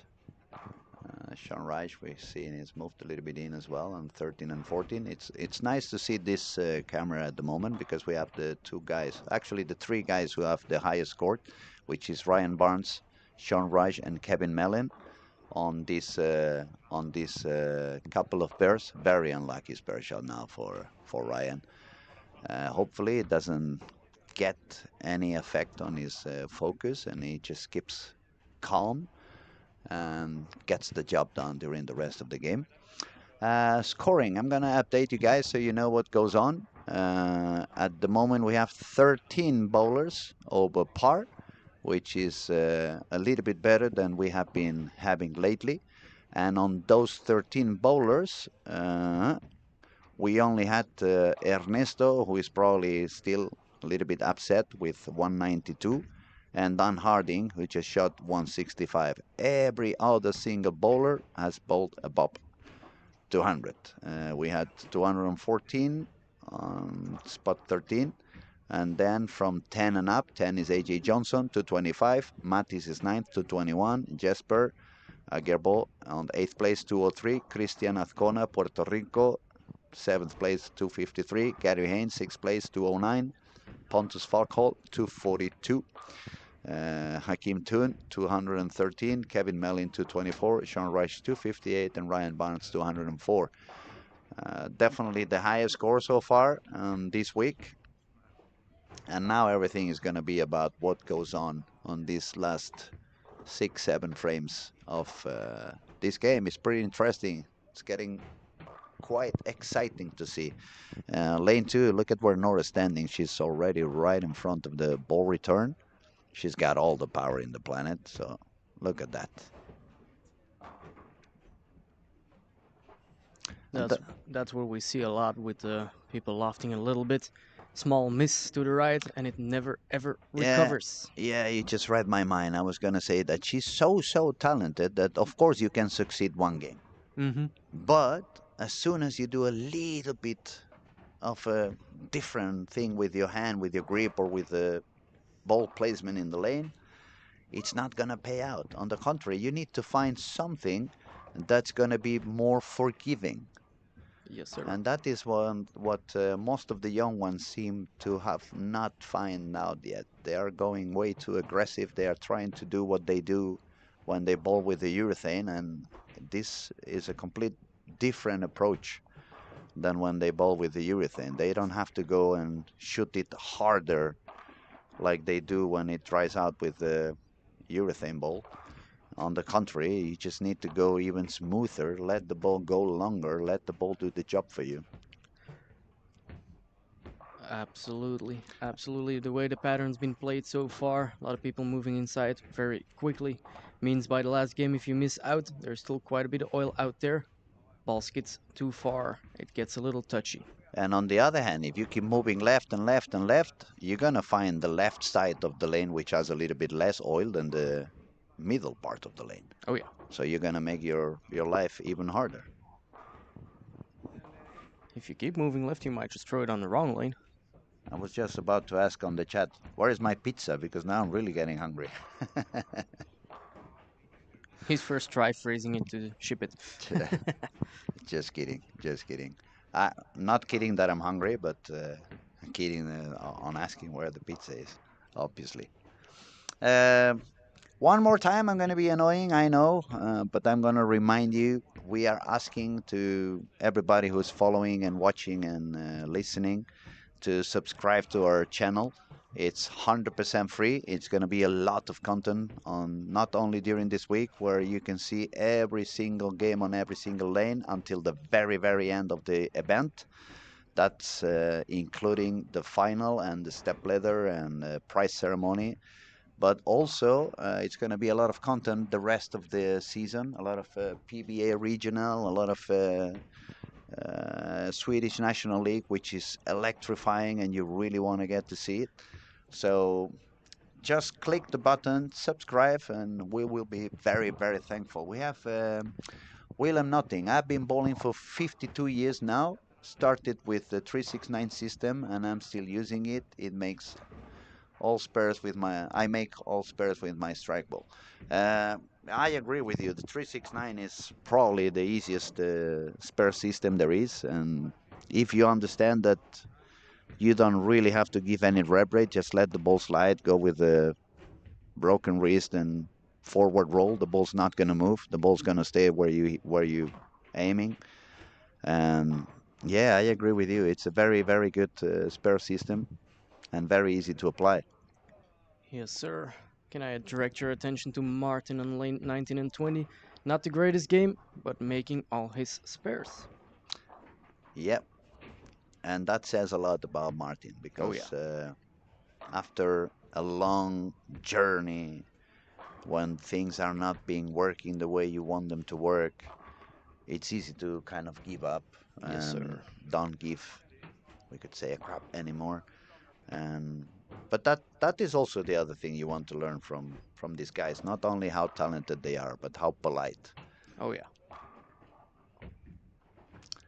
So we have Kevin Mellin with an open frame, but now triple. So he's trying to fight his way into the final, and he has a very, very solid chance because he was already sitting with 123 over after 5 games. Then we have Ryan struggling a little bit on 15 and 16. Um, he had the previous shot, it was the 4-9. Now he had the two weight, so maybe he adjusted a little bit too much. Maybe he lost a little bit of the touch. But he surely is taking his pairs and getting the job done. He doesn't really need to go crazy. I mean, it was just us in the chat and Linda hoping that he would go for the 1420. But actually, if he makes 190, he's going to be in the final Absolutely. because he's going to be on 1356, and I predicted the cut to be at 1350, so he's going to be in the final. Sean Raj also is working with double, and he already was 158 over, so he could be more than safe into the final as well if he carries on that way. Ryan gets a good break on 16 there, first strike. And now I think what's happening really is that we're going to see a competition of 5 frames between Kevin Mellin, Sean Raj, and Ryan Barnes to see who's going to be leading the squad and potentially being the new leader overall the competition. Let's see. He's really taking his time on the approach. He doesn't want to rush into it. And he got a powerful 4-bagger.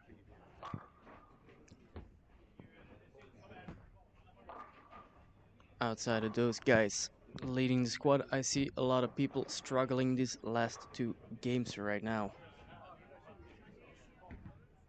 As we were talking a little bit sooner, it's not easy to remain focused for so long, especially when the lane is not helping you at all.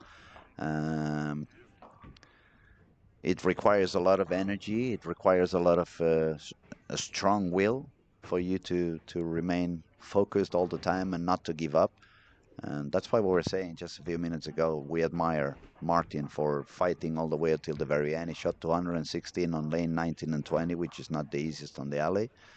And it's not his best squad by far, but that shows how you want to teach Sir, the new generations. Keep fighting until the very end. Don't give up. Keep a smile on your face. Be humble and keep going. absolutely. Also, something I just saw happening on lane 13, Sean Rash. Something went wrong and he aborted mid-approach. Something which is a skill that a lot of people should learn as well. If something goes wrong, if you get distracted or anything, don't release that ball. Take it back with you, Yeah. reset, and throw Yes. again. Yeah. That is a very good tip as well.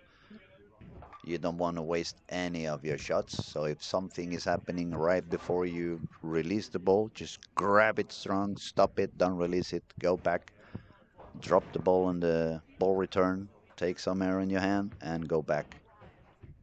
That was a magnificent shot now by Ryan on lane 15. That really looked superb. That Very, really very went, soft touch. yeah, it really made the ball go long and not overdoing, not overcompensating. On the contrary, just using the speed on his legs, but not doing too much with his hand. And that was a very, very nice strike. The way he shot that one and that body language, we could expect quite a few more strikes from here to the end of the game. So 1400 still a possibility. And Kevin Mellin, he would need 260, no, 277. He cannot do that anymore. He can do 256, but still would make him go all the way to 1380. That would put him on second position if Ryan does 1400. Yes, sir. And Sean is also holding in there. So yeah, those 3 guys are at the moment trying to chase number 1 position in the event, which was currently held by Hakim Tun from Malaysia.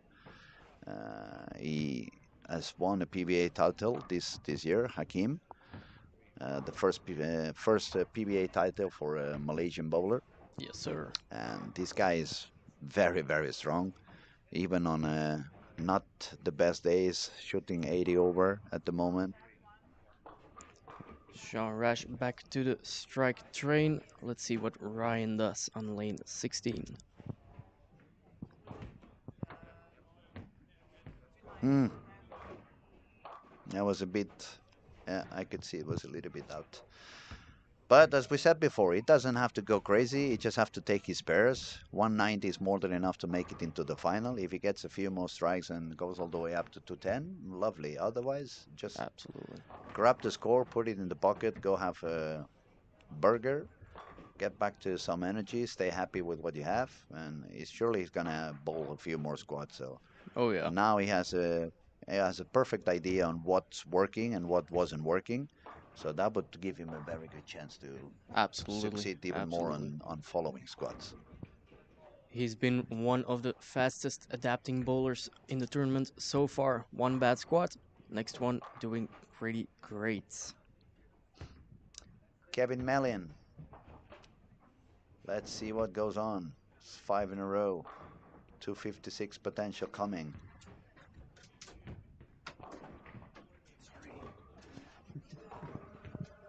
No problem. We have a machine printing some paper, but we are at the office after all, and things need to be done.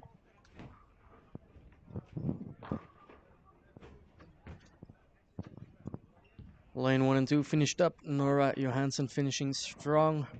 I bet she will figure something out to put those good scores together in some of the next coming Yeah, squats. that's what we were saying a few games ago. She has been doing a little bit ups and downs, and some games were very good at the beginning on some of the squads. Some of the other squads, she was a little bit better later on. But she surely has the talent. She surely has the potential. So we wouldn't be surprised if she shoots 100 over on the next squad or Oh, tomorrow or stuff absolutely. like that. But all the action at the moment, it's on lane 13, 14, and 15 and 16. That's where everything is getting cooked.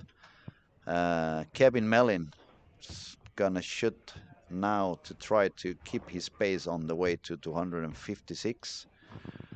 Let's see. Ooh, that's a Oh, good that was one. a nice held. It felt like he missed a little bit in, but the ball held there pretty good. Yeah, yeah. The room is there. If you take the right ball and you don't overdo the things, IQ Emerald, that's a very good option as well.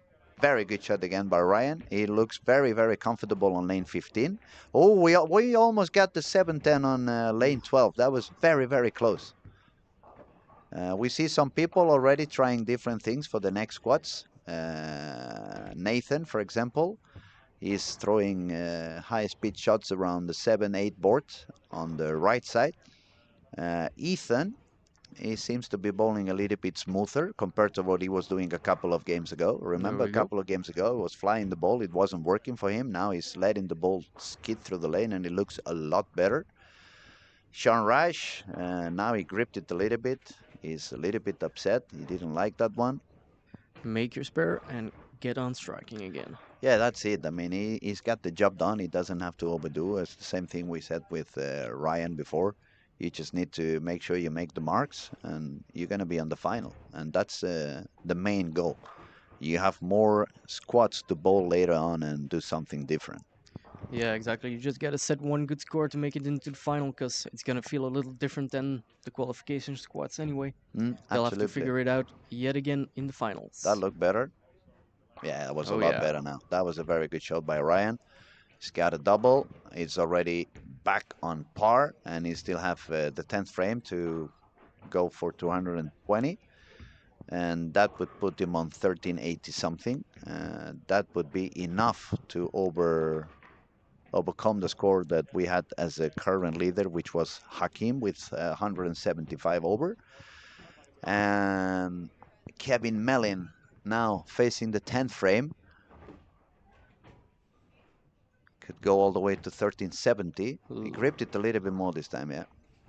And it was a good pin action because 3-6-10 with the 8, the 9, sorry, it wouldn't have been as easy as just the 3-6-10. It's not that 3-6-10 is that easy. It's one of the ones I chop from time to time. But I prefer it than having the 9 also. We'll have to disappoint Linda though. No No 1426. 1400s. Linda, the crystal ball did not work this time, but you're welcome to I just do a new prediction for the next squad. Maybe she meant that Ryan is going to yeah, qualify with 1426 at any of the squads. possibly, That could be possibly. also. I just saw something interesting on lane 12. Hakim Toon just switched his strategies again, going much straighter with the Infinity Quest just like he started.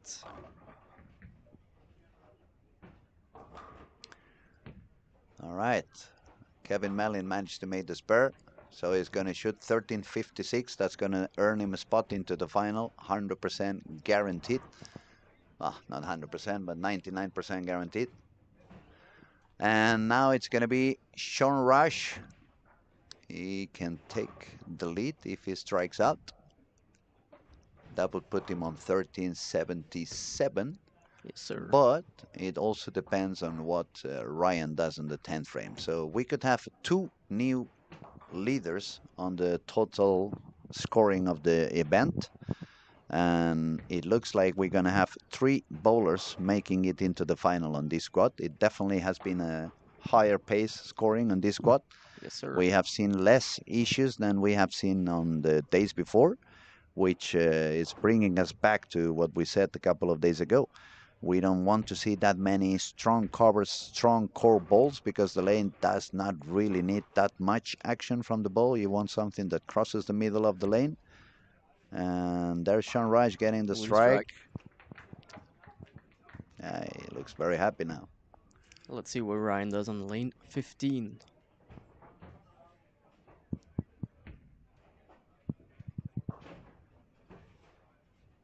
That could be good. Yes, sir. Yes, that was very good indeed. All right, two more, and he's going to be the new leader of the event with 180 over. So one more shot to see what goes on. And Sean could also overcome the score that Hakim previously had. To do that, he needs to do another two strikes. But once you're in the final, you don't really care if you're one spot higher or one spot lower. You still have some more squads to figure out if you can do even a little bit more and secure a spot on the step one. Oof. Yeah, A that little much, but still a good score. wasn't the best of the shots he did today. He's going to be right below Hakim with 1367. Hakim has 1375, and now everything is in the hands of Ryan. Looks good. 10 pin. Oof. And 2-8. even more. Was a little bit different, but it's still a good score. He saved the game. He shot a split on frame 2, so very happy for him. It's going to be a 209 unless he surprises with a backup spare and he takes them all. I wouldn't try. I would just try to take two and secure my 1375. Actually, if he takes two, it's going to be tight with Hakim. Oh, he's taken Ooh. one, so 1374. Great performance though by Ryan. It was very, very nice to witness. I'm just gonna get out there and do a very quick interview. So I'm gonna actually ask him if we were right, if what we were watching here, Yes, if sir. he really has gone for weaker balls and weaker release, just trying to let the ball do the job instead of forcing it to do it. And thank you everybody for watching. Thank you so much for all the comments and the participation you had with us. It makes the streaming a lot more interesting. We'll be right back after the lanes are dressed. The next squad starts at 7 o'clock Swedish time, 7 o'clock Central European time. That would be 6 hours less in New York, 6 hours more somewhere. But I'm just thinking about the guy from Tokyo. If he was really in Tokyo, maybe he has fallen asleep. It must be very late over there. But thank you very much for watching. The channel will still be on. We're going to drop the mics for a little while. And obviously, thank you for being in here with me. Thank you for the commenting. And we wish you the best of luck. You're bowling now, right? Correct, Luis. Thank you so much for having me. It's been very fun. Best of luck. Thank you very much.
Mycket bättre sida där.